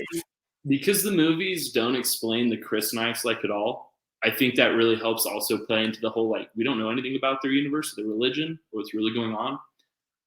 Can a Chris knife not chip or shatter? You mentioned something about like disappearing too, like kind of turning into dust. That's I don't know. That's shattering. Yeah. But then we get a cool fight scene, and it does one of those things where like Paul Atreides is like getting stabbed, and it's like, oh shit, and then he does the side stab. It's classic movie technique. I did have like one thing that was weird in this. It looked like when when he got stabbed, it looked like it was like in his like side. Yes, and then it looked like it was up here. But then it's up in his shoulder. No, he got stabbed twice. He got stabbed twice. Yeah. So the one that was in his side is the one he basically when flipped it. When the other guy was going to stab him, he took the one from his side and stabbed him with that one. And then he got stabbed again. He got stabbed in that, right? Is that? Yeah, no, Keith, you're exactly right. Feyd-Rautha actually disarms him and has both knives at one point. Oh shit! Yeah. No, I was really fighting sleep when this battle was going down. At this point. So, and I was like, wait a second, that knife was over there. Yeah. It was he pulled the old switcheroo. That makes more sense. Switcheroo. Classic movie move, but for some reason I really loved it in this. I also really like. The significant part of this whole fight scene to me is going back to the 15-year-old hot chick. Well, maybe she's girlfriend. Yeah, now she's 18. Zendaya before he talks to the Emperor, he says, "Just know this. Yeah, I will love you as long as I breathe." Dying breath. Yeah, exactly. I will love you as long. And then he goes to the Emperor and says, "I will take your daughter's hand, and I will be the Emperor." I'm the fucking Emperor. Exactly, and that's I'm the captain now. Yeah, exactly. Yeah, I'm the captain now. Yeah, that's like. And I was wondering why the Emperor's daughter. One, they had a pretty like big time actress in that role, and it all kind of came together in that sense of like, oh, okay, because she is going to be the actual Empress. Like, and it also shows that Paul has officially another aspect of him getting rid of the Fremen life and just embracing the politics and how things. That's the thing. He's very savvy when it comes to he's playing the politics. He knows he has to marry the actual fucking Emperor's daughter. Because that will not I assume, because that won't like set off red alarms to all the other great houses. They'll be like, oh, I get it. This makes sense. I love it how in all of these futuristic space movies, which we can get into the Star Wars Dune discussion soon. How in all these futuristic space movies, all of the families follow the traditions of old British royals. Middle Ages. Middle Ages. Yeah.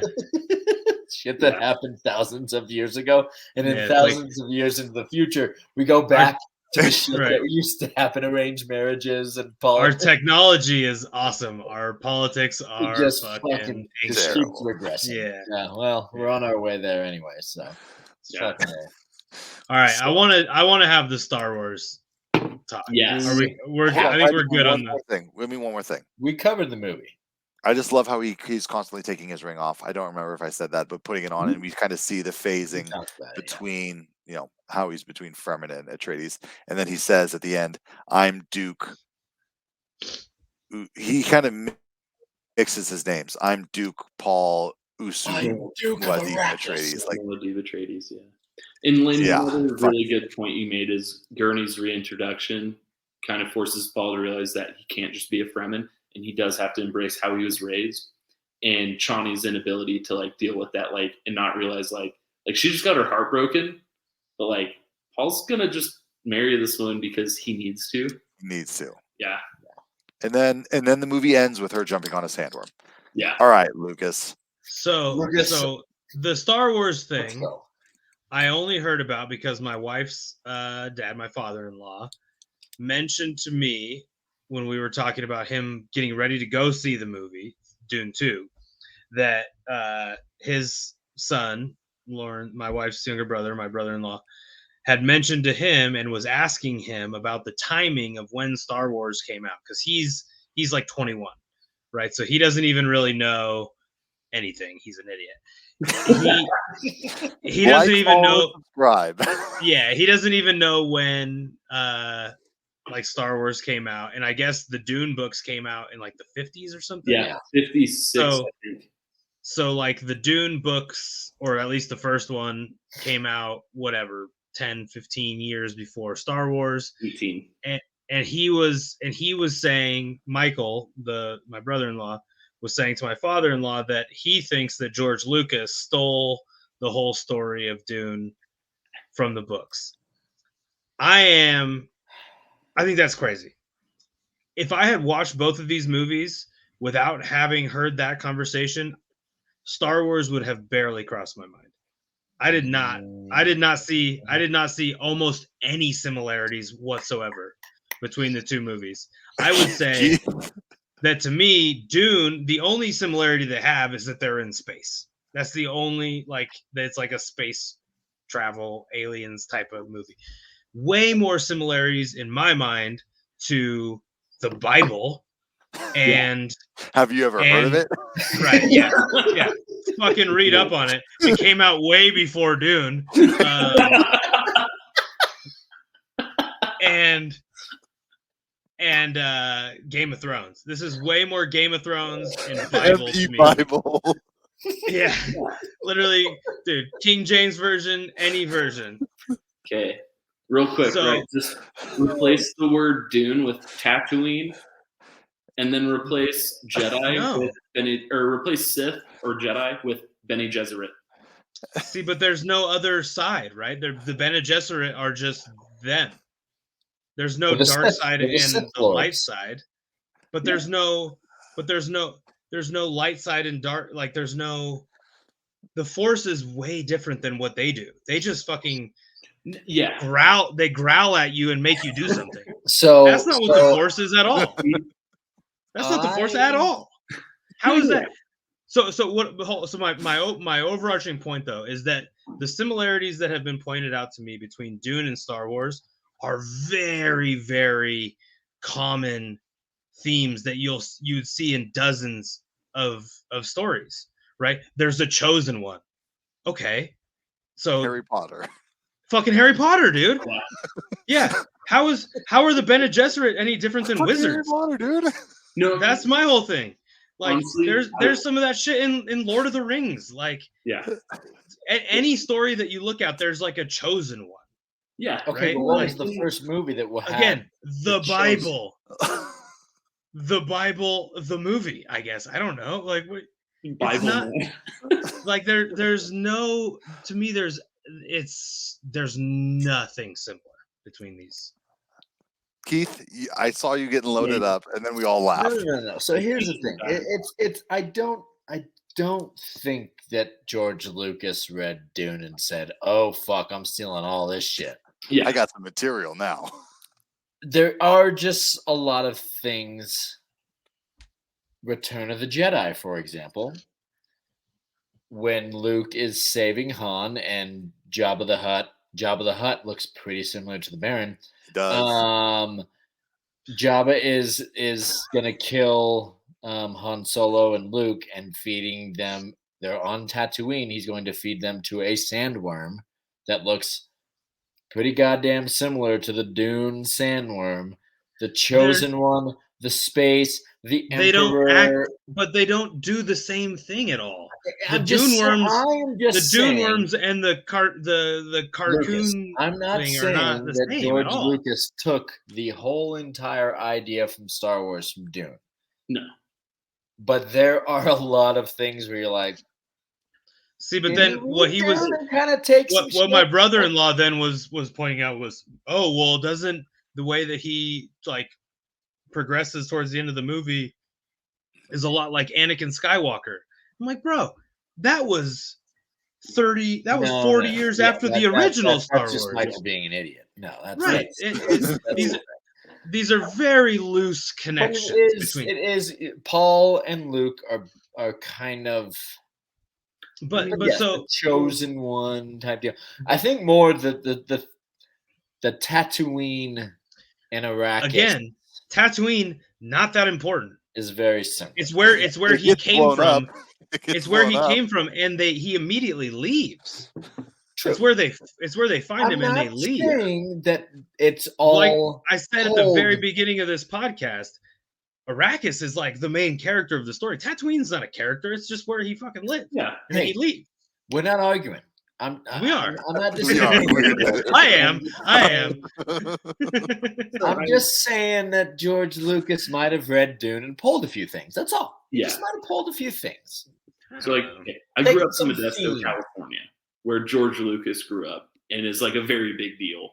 And dude, the man, like, I know firsthand, the man was a mega nerd. He 100% read Dune. Well, in high that's school. not surprising. Yeah. And I could have I guessed. agree with you, Luke. I don't think he like plagiarized or like stole anything, but I think Star took Wars some things. definitely was influenced by Dune.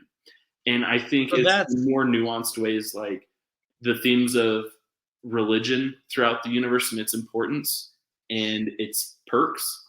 I think replace spice with midichlorians and things like that, and how That's a Anakin- stretch, I think. That's I not don't know, man, stretch at because all. Anakin's whole thing is like it's his bloodline, and then like Luke's son ends up being the most powerful person in existence, right? Like the themes of passing power on from generation to generation matters, just like what the Bene Gesserit do. But these are very general, No, I agree. like concepts, But right? were they Yeah. general And so- concepts before Dune and Star Wars? Well, I Yes. don't know. I probably haven't read a lot I of mean, like I honestly, don't know. like, old books, but like, but so my whole thing is like the overall story, right? Star Wars is a story about democracy versus dictatorship, right? Right. It's the emperor and it's the rebels trying to take down the emperor to re-establish democracy. That's not what's happening in Dune. He is trying to take down the emperor, but not to be Only as revenge. to become the new emperor. yeah, He basically, right. like, it's That's more basically that's Game of imperialism Thrones. versus- Yeah, It's basically an imperialism versus like what is it? I know things. Theocratic oligarchy or whatever. Yeah. Right. And to me, Dune is more of the religious battle, right? It's is this person, it's very much like Christianity, right? Like, do we believe in this person as the savior that was sent by God that the prophecies wrote about, or are we the non-believers that we don't, it's Judaism versus Christianity. That's Keep Star in Wars mind, too. Luke is the chosen one. Anakin But it's was not- the chosen one. Luke is the chosen one in the original. But it's not like But half there is of another. it's not like His half of the sister universe thinks, is another, and Oh, there wait is till a you meet his sister son. coming. In But it's Dune. not like- Later the second. but it's not like half of the universe believes that the Jedi are real and half believe that they're not. the Jedi are the Jedi. Like it is what it is, right? Like But yes, That's Han 'cause from their point doesn't of believe view. in the Jedi until he sees it, but in like the first 3 Star Wars movies, though, the Jedi are thought to be extinct. right, and so that's a whole different thing with Star Wars and having new trilogies come out 30 and 40 years later. I'm That's just like saying, Lucas. skews this conversation. He pushed some boundaries there. I don't know, man. I don't Pushed some see boundaries. other than like general concepts that you again would see in fucking Harry Potter Yeah. or Lord of the Rings or any like of these epic stories. These are very similar concepts. But he The pushed some Bible boundaries. again. He Again. got a lot of his ideas from Dune, but he took Yeah, a and lot of Dune- original stuff too. And Dune got a lot of his ideas from King James. That's all I'm saying. And yeah, King James in the Quran. Yeah. Right, exactly. That's what I'm Fucking saying. A. Like right, Yeah. the Dune books came out 18 years before the first Star Wars movie came out. Yeah. And I think that Frank Herbert had to look a lot more into real life for inspiration versus George Lucas being in the 70s had a lot more actual science fiction that had been established and an established culture to rely on and write. And I totally agree. I think, if anything, Harry Potter is more of a ripoff of Star Wars than Star Wars is of Dune, for sure. I agree. But if you go back to like high school English, there's basically only ever been like 6 stories that humanity's told. It's what people Everyone's just ripping say off about the Shakespeare, Disney let's be movies. real. Yeah. Yeah, it's what people say about Shakespeare and the Disney movies. Like there's 6 stories that just get retold over and over, and one of those stories is the Chosen One story. Yeah. Right? Like so. Yeah, Heroes just, Journey. Yeah. Yeah, you can't fucking make up. There's not a lot of original shit being made, no matter whether it's the 50s, the 70s, or today. Yeah, I agree. God damn it, boys! I love this so much. Okay, I think we're tapped out, right? I think that's the movie. That's all I got. Yeah, I love it. Let's go to God. We have so many goddamn games now at this point. What other game do we have besides America's Favorite? I mean, we have like 3. We got to go to the beer corner, and we got to go. No. Okay, I got to go to the movie. We got corners to go It's been a to. while. Yeah, come on now. We got corners. I apologize, ladies and gentlemen. That's the movie. That's Dune 2. Not only did we watch it, but we want to know how much it made. God, that was terrible. So let's go to our money man, Luke Walker. Watching you shake your head as I introduce you is not good. Tell me about the financials. I think they spent a lot, but I think they earned a lot. Hit me with it. Yeah, you're right on both counts. So the estimated budget of the film, $190 million. Which is actually a lot lower than I probably would have guessed just off the top of my head, but is also not nothing, right? We've kind of established a baseline the last, 10 episodes or so of budgets, a big budget being like 100 million. We saw quite a few movies with that kind of a budget. So this is nearly double that, but all makes sense, right? I mean, these are huge actors and actresses. There's a lot of CGI that went into this. There's also a lot of real scenes. Like they go to space. Sure. I read this thing where like they had like space teams, and they had to you have to walk in certain areas to not make footprints. And if you did make footprints, you had to be very particular about. It's like a sand trap in golf. You gotta wipe it down after. You gotta rake. It's not a surprise that 190 million. It's a big number. But after I think the success of Dune 1. They had to do this thing right. Opening weekend in the United States and Canada, 82 million. So a little less than half. A little less than half of it's in the opening weekend. Yeah. Gross worldwide, and this came out March 3rd, so a month and a half ago, roughly. Gross worldwide box office since then is just shy of 700 million. Yeah. So it's done over 3.5x, coming up on 4x now. Also, we don't have any way to track the 40 money that you guys spent. Yeah, exactly. We all $30 on Amazon Prime, but I'm sure a bunch of people are buying this on Amazon Prime. So it's making crazy money. We're gonna go with a solid A. I think I've reserved A pluses for movies that did 10 plus X and that kind of thing. It's a solid A.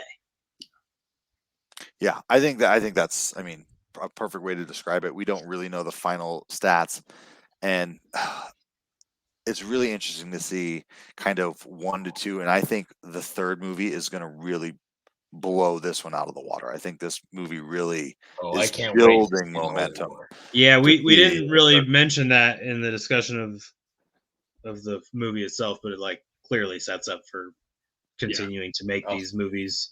And obviously there's plenty of material, right? Like they don't have to come up with their own shit like Game of Thrones eventually had to like. And now Connor, how many books are there? 23. Frank Herbert wrote 6, and then his son took over and wrote the rest. So where are we in the books now? We just did book 1. That was just 1. So the first they book, can't. The first. Oh, they can. The first movie ended kind of in the second part of book 1, and then the second one started kind of in like the second part of book 1 is like the end of the first movie and the start of the second. It's all Dune 1. I can't imagine Disney is going to buy this thing in 15 years, and we're going to be taking our grandkids to Dune Land 14. and Disneyland. And dude, I can't imagine books 8 through 23 are any good. Dude, honestly, like book 3 gets weird. Well, so I heard that he was like tripping on some shit while he was writing these books after number 1. Oh, dude, no, the way he portrays spice, like Frank Herbert did acid. He's doing some spice. So did Walt Disney, so that's perfect fit. Yeah. Oh, God bless it.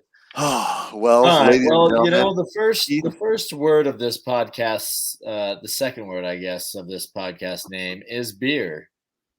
And we have our local beer fanatic, or won't call him an alcoholic tonight, but he likes to pony up to a bar. He likes to pick out the beer. He likes to give us a breakdown of what we're drinking this evening. Ladies and gentlemen, let's go to the beer corner with Mr. Lane Good. Ladies and gentlemen, welcome to the beer corner. We are drinking Elysian Space Dust IPA. Again, we like to make the beers hit on the movie, and if you see the word Space Dust, Dune, it was a match made in heaven. We couldn't have dreamed up a better match unless there was a beer called Space Worm. Which I checked, and there is not. This is an 8.2% IPA coming in at 73 IBU. So this is a bitter boy. Space Dust balances bitterness with a sweetness of hop flavors, grapefruit, mango, and orange aromas with a medium body and a dry finish. It comes in a bunch of different containers. As we discussed, some of us are drinking bottles, some of us are drinking cans, but it is a medium body beer with the malts of Pale, C15, and Dextra Pills. The fuck does that mean? Hops. We have Chinook, Citra, and Amarillo, which are just like, those are the Coors Banquets of hops, just right down the middle. I mean, you can really do a lot with just a little. It was first brewed in 2012 as a one-off of our innovative brewery, Elysian Fields. The name originates from a brew day where the leftover Galaxy hop dust was spontaneously thrown into the brew. Hence, Space Dust. The beer grew in popularity within our pubs, was bottled in our Manic series, and eventually became the #1 beer in our portfolio. It was the first beer I heard of from this brewery. I also am wearing this shirt for a very specific reason, because that's another one of their beers. So this was got from the brewery, and I felt really cool wearing it. Let's see. Galaxy hops were eventually replaced by Amarillo. Kind of a letdown there. The inspiration for the art, which is a hop, which is vomiting space dust, I would imagine. It was inspired by the original Pop Rocks candy package circa 1976. They did get permission from General Mills, which adapted the label to a hop cone, chomping down on hop dust whilst in space. The brewery itself, they opened the doors in 1996 when bold art and music defined Seattle. Think Nirvana, if you've ever heard of them. Over the past 25 years, we've carried. It's this band. called Nirvana. Over the past 25 years, we've carried the same spirit in the way we brew our beer, shaking up classic styles, using unusual ingredients, and learning from experimentation.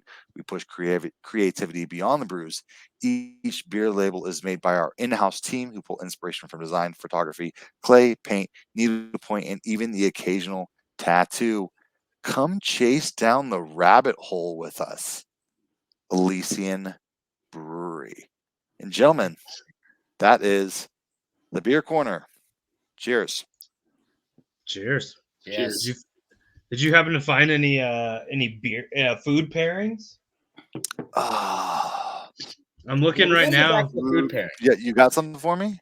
Well, they don't get provided by all the breweries, which is such No, a which missed is a shame. opportunity. Yeah, but just on a quick Google search, a lot of like Asian and like Thai food kind of pops up. Like an orange chicken with the Space Dust IPA, which I think I could see it. I like that. Yeah. I think That seems like with an an interesting IPA like thing, this, it's very bitter. Like it's not. This isn't a fruity hazy IPA. This is like a hardcore hoppy ass, bitter ass IPA, and I personally love it, but I don't see it mixing with a lot of foods. But also, I don't. Here we are, gentlemen. Keith, it's your time to shine, my friend. Are you ready?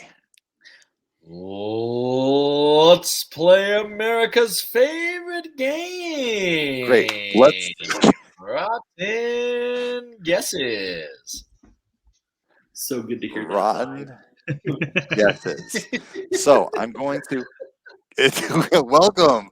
Look at that. Our number one fan gets to be in the hot seat at some point in this episode. I do want to give a little bit of shout out to the scoreboard. My God. The scoreboard. We have, again, we're in year 3. We've only done 2 episodes. So we've only done Madam Web and Roadhouse. Keith, you we've currently been have a critic. watching some bangers. Bangers, yeah. Keith, you currently have a score of, I apologize, 7 points for the critics. So you've been spot on for the critics this year. You have an audience score of 46, so way off for the audience. I'm currently sitting at 14 for the critics and 55 for the audience. Lucas, you are sitting at 26 for the critics and 42 for the audience. So, Keith, you are the voice of the critics. And as of right now, Luke, you are the voice of the audience. If I remember correctly, we all ate shit on the audience score for What did we do? Roadhouse, right? We did. Yeah. We did eat shit. Yeah, it looks like we did. You had 25 points. I had 23 points, and Keith had 19 points. So not great. Not great, boys. There's a few ways we can do this, gentlemen. This is the first week we've had a guest. Do we want to put all the pressure on the guest and make him guess first? Absolutely. Or do we want to be a kind souls and let he goes first. Nope. Connor, he goes first. Welcome. I would love to hear your guess of what you think the critic score for Dune 2 for the critics and the audience. Oh man, dude. Okay, first of all, I don't pay attention to things like this. I really have no idea. I've never once watched the awards. I don't know. It was pretty amazing. I think a lot of aspects of this visual and like more technical things, it's going to win a lot of awards. I'd say like 92 for critics. Yeah. What about audience? What do you think for the audience? Audience? I don't know, man. I think it's a little. I'm a nerd, right? I think a lot of the people that watch this might not be. Might not be nerds. I'll give it an 89 for audience. Okay. I think that's fair. I'm going to go with Keith next. Keith, what are you thinking for critics and audience? So I like that, Connor, you brought up the visuals. There was one specific scene that blew my mind with the visuals when when Johnny and Paul are first fighting together, and she shoots down a helicopter, and they're hiding behind the spaceship, and they're running through the sand after she shot down the helicopter, and it shows the exploding helicopter falling to the ground in flames and blowing up behind them. Yeah. I saw that scene and I was like, holy shit. Like the visuals on this movie were incredible. So thank you for pointing that out. So obviously I think it's got to be high scores, because I don't know how you can. I'm sure that there's ways to hate on this movie, but I and pick it apart. I think the audience is going to be like a 94. I think we're all going to be close with these scores. But the critics, I meant, was 94. Is that what I said, or the audience? No, you said audience, but I can change it. I mean critics is 94, and with the audience, I feel like I've been going higher with the audience lately. But I just always feel like that's beautiful crack. I always feel like the audience is going to have a looser critique of a movie. Is that a banquet? Peach long drink, baby. Oh, there we go. Peach long drink. That's a fan favorite. Are you the fan? I've been going higher with the audience than lower lately, and I feel like I need to go lower. But I just feel like a general audience member is going to love this movie, so I'll go 97 for the audience. 97. That feels high. Very high. That's very saucy. high. I just saucy. don't know how many people would have seen the first one. The first, that's the thing. This was a big time, like, yeah, this was an event. Public movie. Yeah. So it's me, right? Yeah. I just want to shout out to Keith that you did give the audience score a higher score for every movie. I know. I always go that way, but I don't know. It's my own thing. Lucas, you're up. Yeah, no, I think the floor for this movie is really high. It's kind of like when we were doing Best Picture movies. Like, obviously, it's nominated for Best Picture. It's not going to score super low. I think that this movie technically is going to, receive a lot of praise from critics.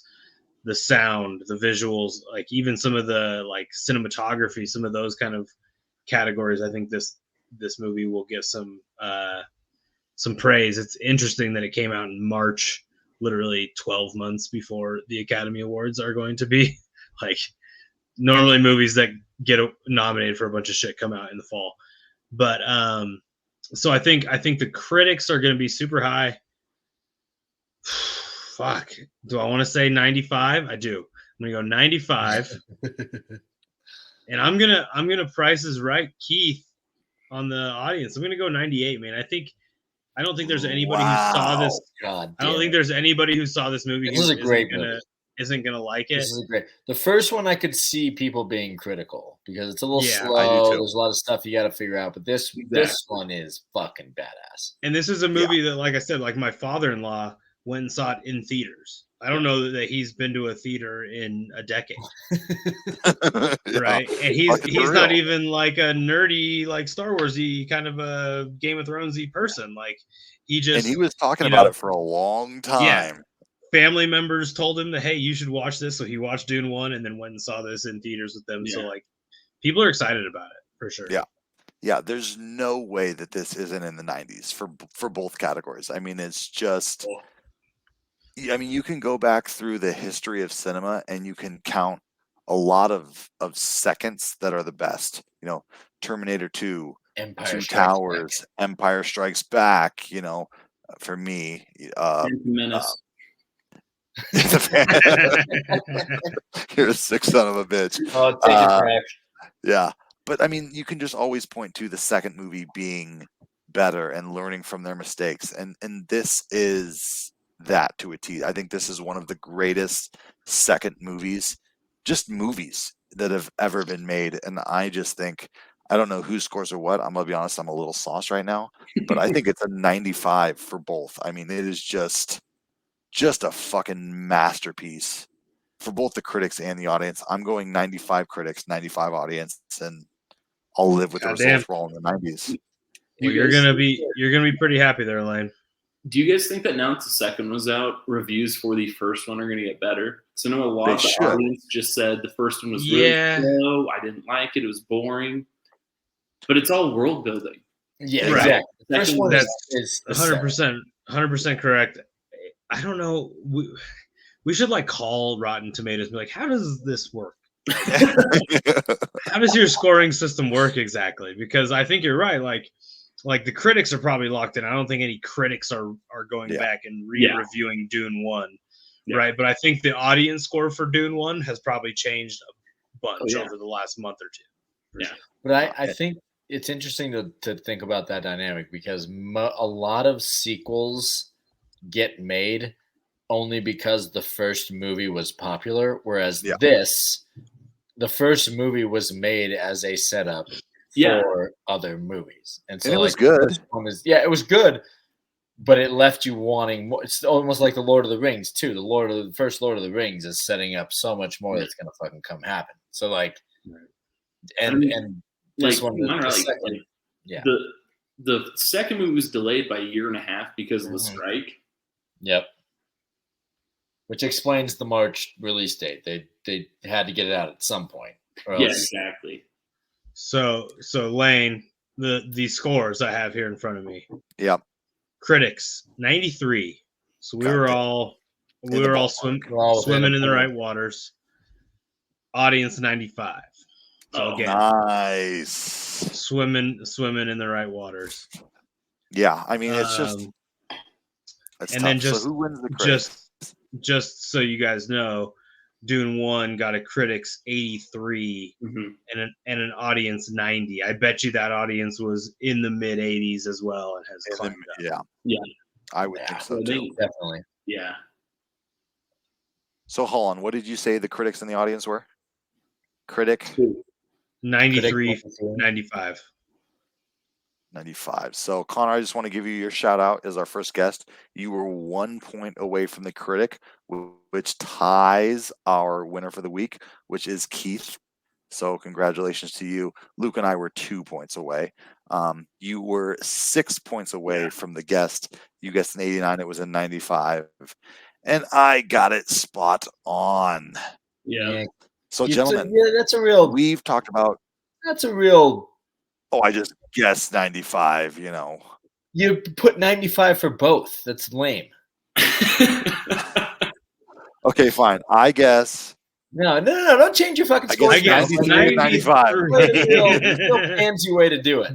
I mean, Lane, I'll trade you. So Keith, there we go. No, I don't want to trade. I like my scores. Keith, we've been yip-yapping. You're coming in at me hot. I want to know what you think of Dune 2. Give me your review, sir. Keith Fuchs. Oh, dude, it's excellent. Just from watching Dune 1 was awesome. This one, picking up right from there. The first hour and a half, it wasn't even boring. Like, he's integrating himself into this new culture. Like I said, the way that they introduced the new Harkonnen main villain in a whole, everything just works so perfect. I will say my wife's favorite part throughout the whole movie, every time Paul was in a fight scene, she goes, why doesn't he just use the voice and tell him to lay down and then stab him? Great point. When he if it was the Force, he probably would have. Yeah, when he used the voice on the Bene Emperor, the Bene Gesserit leader. Silence. Dude, both of us are on the couch. Both of us from the couch leaped to the fucking edge of the couch like, yes! Yes. Perfect. Yes. I'm so glad we got a shout out for that part. Things like that. Yeah. Yep. Was just excellent. So excellent. It built up. They introduced the villains right. That every single character corner of this universe played a part exactly as it should. The only perfect 10 that I'm ever going to give is White Man Can't Jump, but this is a 9.8. A 9.8 for me. This was fucking awesome. I loved every single second of this movie. Goddamn right, Connor. You were kind of jumping in. There was some discussion on some lore of the silent chant. So Hit me with it, and then hit me with your review. So the voice, right? The Bene Gesserit have all these powers, but the Bene Gesserit are only successful and able to do what they do by working in the shadows. No one knows about the voice. Like no one. Like in the books, like the only time it's ever used is in Dire Straits, where the only people who have seen it Are die. eventually going to die. Yeah. So that's the whole thing, is like they can't just use it willy-nilly, because if they start using it, people are going to say, oh shit, the Bene Gesserit are crazy. They need to be eliminated. And the Fremen, being who they are really the only people in the universe who understand that, like, have even an idea of what they are. And if you remember Stilgar at the beginning, when Paul's fighting Jamis, Stilgar's like, shut your mouth. If you say another word, we're going to kill you. Oh, Which was in the first movie. And that's because I think they know that the Bene Gesserit have power in their words. Mm-hmm. So that's a big part of it. And plus also, like, who would want to follow someone into battle, let alone follow them as a leader of their world, if they have the ability to make people do whatever they want using just their voice? Yeah. It cuts a little bit out of it, you know what I mean? Yeah, but that scene that hit so good. Fucking also, when he tried to get the Emperor to like kiss his ring and the Emperor wouldn't do it, and then he like stomped his foot. Yeah, he was kiss my yeah. I fucking loved it. I'm the fucking man now. That's right. They defeated legions of the most King powerful Kong warriors ain't on got the shit planet. on me. They launched a nuke, and then they brought in sandworms. Connor, I need your review. For my review, like, I like a lot of dumb, cheesy movies, like Patrick Swayze's Roadhouse. It's not dumb or cheesy. So good. I think a perfect 10 is unachievable. I'll give this a 9.5. Haven't seen The Gladiator, I guess, but to be fair, you love Quick and the Dead. Yes, I did like The Quick and the Dead a lot. It's a really good movie. Great fun movie. It's fun. It's a fun movie, though. Yeah, it's a fun movie. Luke, before I get you in, I apologize. I honestly apologize. I'm so bad at this. Keith, 9.8. I need to give you a little bit of moment to shine, because that is the highest rated movie you have gave besides Oppenheimer. You also gave Oppenheimer a 9.8. I should pull this up because we're here now. 9.8. Everything between Oppenheimer and this is low. It's not even. You're missing one. Goodfellas. I see a 10 up there. Yeah, there's a 10 in there. White Man. I see a 10. The white men can't jump over it. Yeah. Tar is just like 4.9. All Quiet on the Western Front, 9.2. Gladiator, a 9.1. Top Gun Maverick, a 9.4. Heat, a 9.4. And Snatch, a 9.1. Nobody at 9.6. Nobody at 9.6. Nobody is so good. It is really good. It is really good. But that was also like one of our first episodes. It was an early episode. That was. But yeah. Connor, you have nothing to compare it to, but a 9.5 is, that's beautiful. Lucas, I would love to hear your score. So I will say, and this didn't come up in our discussions. We did mention that I hadn't seen Dune before this. I did classify Dune in my mind as like a nerd movie. Says the ultimate Star Wars fan. I wouldn't say I'm the ultimate Star Wars fan. You are in the same class as me of Star Wars fan. Yeah, I love Star Wars. I think they're great. I watch them pretty frequently, actually. I like Star Wars a lot. Yeah. But it's not like part of my personality. I just like think they're really good movies. and I just for whatever reason thought this was a fucking loser ass dork movie. Like, Oh, I was. Don't hurt my heart. no, Don't hurt me. it just like it to me. I don't know. I thought it was like based on a video game or something because Lane was super into it, and I do always I doubt just- things when Lane likes them. So right when Lane likes it, you're like, how lame is this gonna just be? gonna be Yeah. fucking weird. And then So I'm super happy to know that I was wrong. I really liked both of them. I was like very invested. I can't pinpoint what it was about this movie, Dune 2, that I was wanting more of. I can't pinpoint it there, but there's something that I wanted a little bit more. And I guess it was because of the proximity or like the closeness in time of finishing Dune 1 to seeing Dune 2. I guess I kind of thought that it was the end of the story. That might be part of it. Like the lack of a resolution, I think is what was missing for me. I didn't know that there was so much Dune. I didn't know that the universe was this large for Dune. So like going into it, I kind of like expected it to be wrapped up in a nice bow, and it wasn't. So for that reason, like I kind of was it was lacking a little bit. I'm still gonna give it an 8.9. oh my god, Wow, you're going into the 8s? Barely, just barely.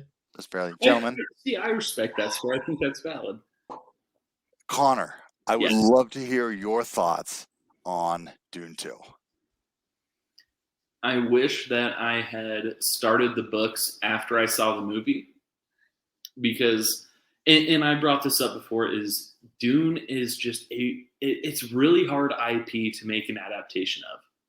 I mean, like, okay, David Lynch made the first Dune movie, and it's his worst movie, but it is a fantastic adaptation of the books.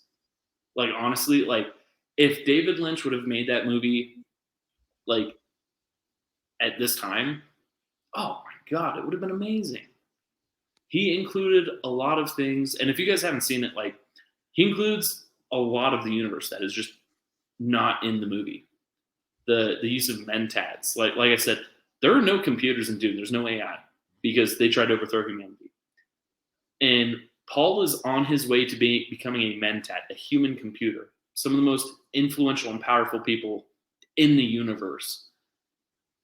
And then he drinks the water of life and gets basically omnipotence from it. He can see into the future.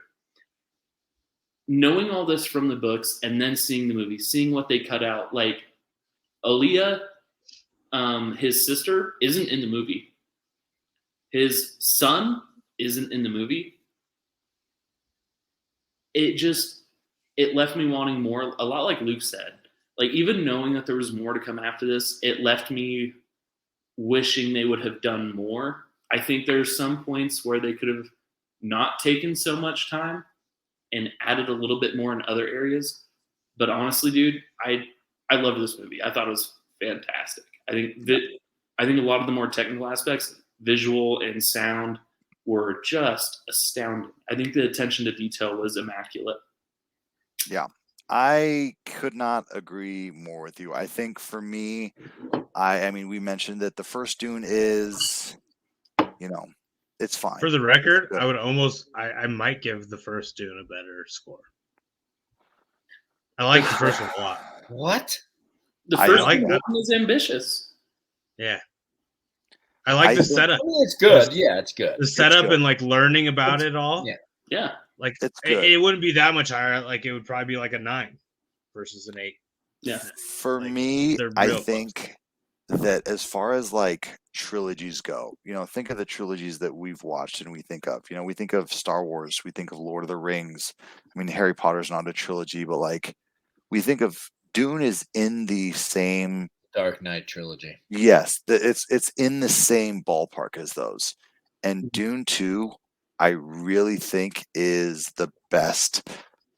Dark Knight makes it. I think it's on par with Dark Knight. I think the way Batman Begins sets up The Dark Knight. I think Dune does a same kind of thing with Dune 2. I think I'm starting to regret my score now because you're mentioning The Dark Knight. The Dark Knight is The Dark Knight's great. The Dark Knight's maybe a my favorite masterpiece. movie of all time. So It's great, but I really think that what this movie did to me in the theater, I mean, I sat down and watched it, and for 2.5 hours, 2 hours and 45 minutes, I was enthralled. I loved literally every second of it, and it made me go back and watch Dune 1 and appreciate it even more.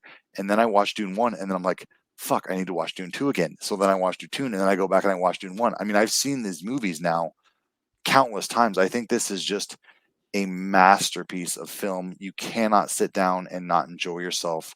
I think there's so much to the world and the characters, and to see a character go from this hesitant, reluctant hero to evil is just a story thread that I love. I love to see a good guy turn bad, and then we don't really know where to go. You know, in Star Wars in episode 5, we see Luke go bad, but like then he throws Palpatine over the edge, right? So it's like, you know, we know that he goes good. I don't remember what movie that's in, but like, no. You're getting shit all twisted. I Yeah, am. Vader does that, but yeah. The Vader does that. You're right. But I like to see a good guy go bad, and that's just a story that I personally like. I think this is a masterpiece of film, one of the greatest movies of all time. I'm giving it a 10. I think it's. You're giving this movie a 10? I'm giving this movie a 10. I've watched it 4 times Okay. now. Also, you're not allowed to watch movies that we're going to review more than once, unless you've already seen it. I'm curious about this. So, like, what is your reasoning behind that? Because the whole point of this he podcast overanalyzes it. Yeah, Okay. it's a one-time watch. It's a one-time watch this movie, review it. What's the initial review? It's not we're gonna go into our discussion, our 2-hour discussion is going to inevitably change our opinion of the movie. Yeah. It always does. Okay. We always convince each other of different things. We always like point out things. And so the fact that he's watched this movie 3-4 times, like his opinions are so set in stone that like, so it defeats the purpose. I think the rule needs to be is if you're going to watch it a second time, you need to write down a score after time 1. Yeah. And at least report to us your one-time watch score. Okay, fair. For me, there we go. This would have been an established rule now. I love it. Unless it's an older movie that we have seen before and we're bringing to the pod for everyone to watch. Like, and because most of the time it works in the opposite, that he sees it and then he watches it a second time and then he like it. Yeah, exactly. Yeah, I've noticed. Yeah. No, that makes a lot of sense. I think the listeners should understand why that is as a listener. True. I mean, it's like, hey, look, it provides better insight. It provides more details. He picks up a little more Easter eggs, all these sorts of things, which is great. But we are coming into this with one watch, and he comes into it with multiple. And we need to be on level ground when we're scoring the movie. Okay. I would say fair. I will take this and we will make it an official rule in the Beer and Review handbook. I'm still giving this a 10. I think this is a masterpiece of a film, and I think that this could be the greatest trilogy of movies that I personally have ever seen. Well, now that I know there's 23 books, I don't even know if we can call this a trilogy yet. This is. I'm a little worried about how deep we're gonna go. Again, the original author Frank only wrote the first 6. And a lot of people that I've talked to who have read all of them say only the first 6 matter. Okay, so all right, we can do 6. And I think, if you think it's gonna be like some Avatar shit. Yeah, it's gonna. No, it's not gonna be Avatar because Avatar sucked. Well, but like, there's supposedly gonna Harry be 10 Potter is what I like would a compare span of. This is like a Harry Potter type deal. Yeah, you're right. So James Cameron, I think, said that he's going to make 6 Avatars. So if this is the Chamber of Secrets of Dune, I can't wait for the rest of it. There we go. There we go. A fucking 10. Gentlemen, let's talk beer. Keith, what did you think about the Space Dust? I was already previously a fan of the Space Dust. I've had it a few times. my wife asked what beer we were drinking. I said Space Dust. She goes, "Do you like that beer?" I said, "Yes, I do like that beer, baby." Yes, I do. So it's I'm not going to dive too deep into it. I'm a big fan of IPAs. I like this one. It's good and heavy. I'll just give it a 9. Good. It's just a really, really great beer. Love it. How many did you have? 3. My man. Lucas, And we have to be, because we have different things here. Me and Lane Yes. have the bottles. Luke and Connor have the cans. So I have three bottles. 3 bottles. Not 3 Yeah, bottles. it seems like we all got different, because I actually bought the Elysian whatever variety pack. Oh, There you go. Yeah, Man. so I've got 9 other Elysian beers in the fridge. I got 3 of the Space Dust. I'm polishing off number 3 here. okay. So I had the smaller cans. You've got the big cans. Yeah, I've got just the regular 19.2 ounce. Yeah, those are big boys. Yeah, man, it's like I've said multiple times that IPAs have become like less of my thing than some of these other beers, like German beers specifically. But I still do like a good IPA. As far as IPAs go, this is tremendous. Yeah, I'll go with a flat 9 as well.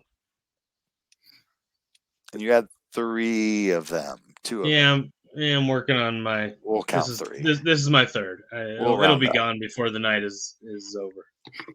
Connor, the Space Dust is not typically your style of beer. What did you think?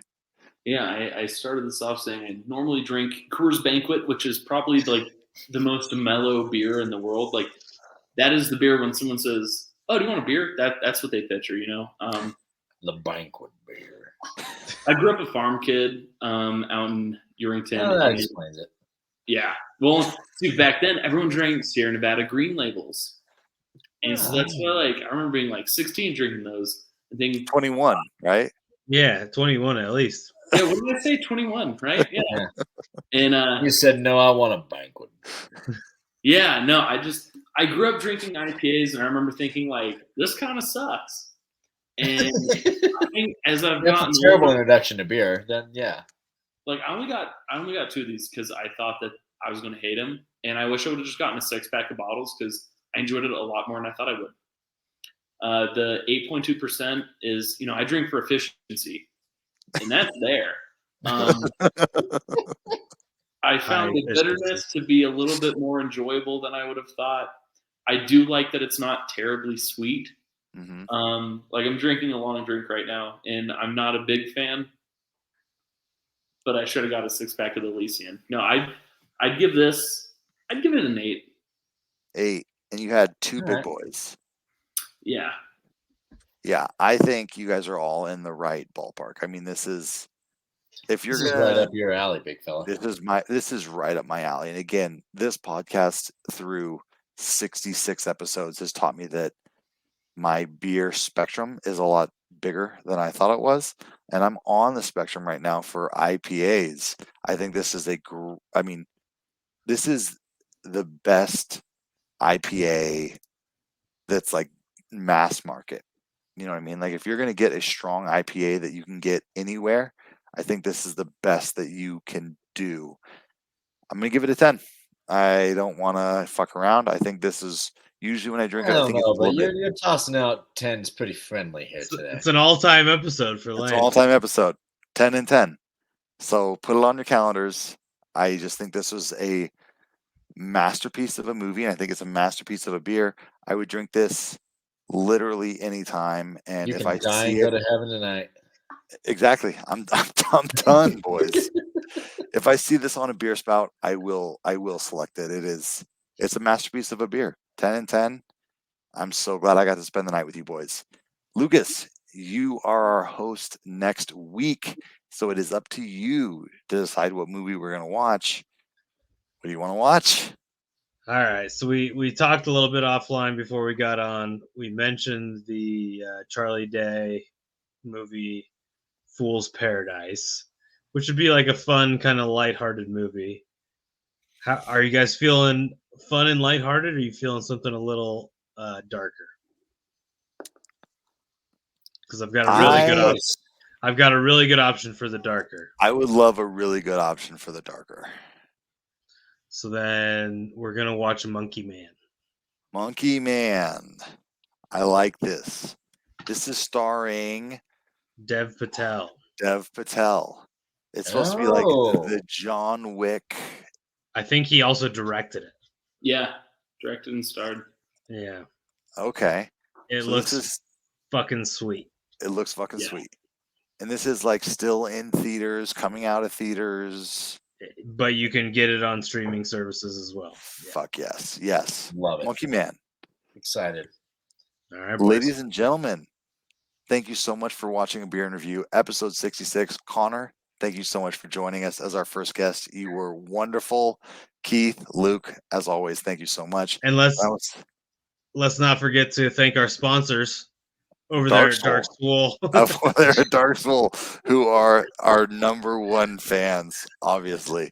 Oh, we love number two fans. I love that you brought the book perspective tonight. That was fantastic. Thanks for joining us. Thank you for having me. This was a blast. I had a great time. Thanks for having me. Thanks for getting on with us, buddy. Absolutely. We will see you all next week. Ladies and gentlemen, cheers. Cheers. Cheers.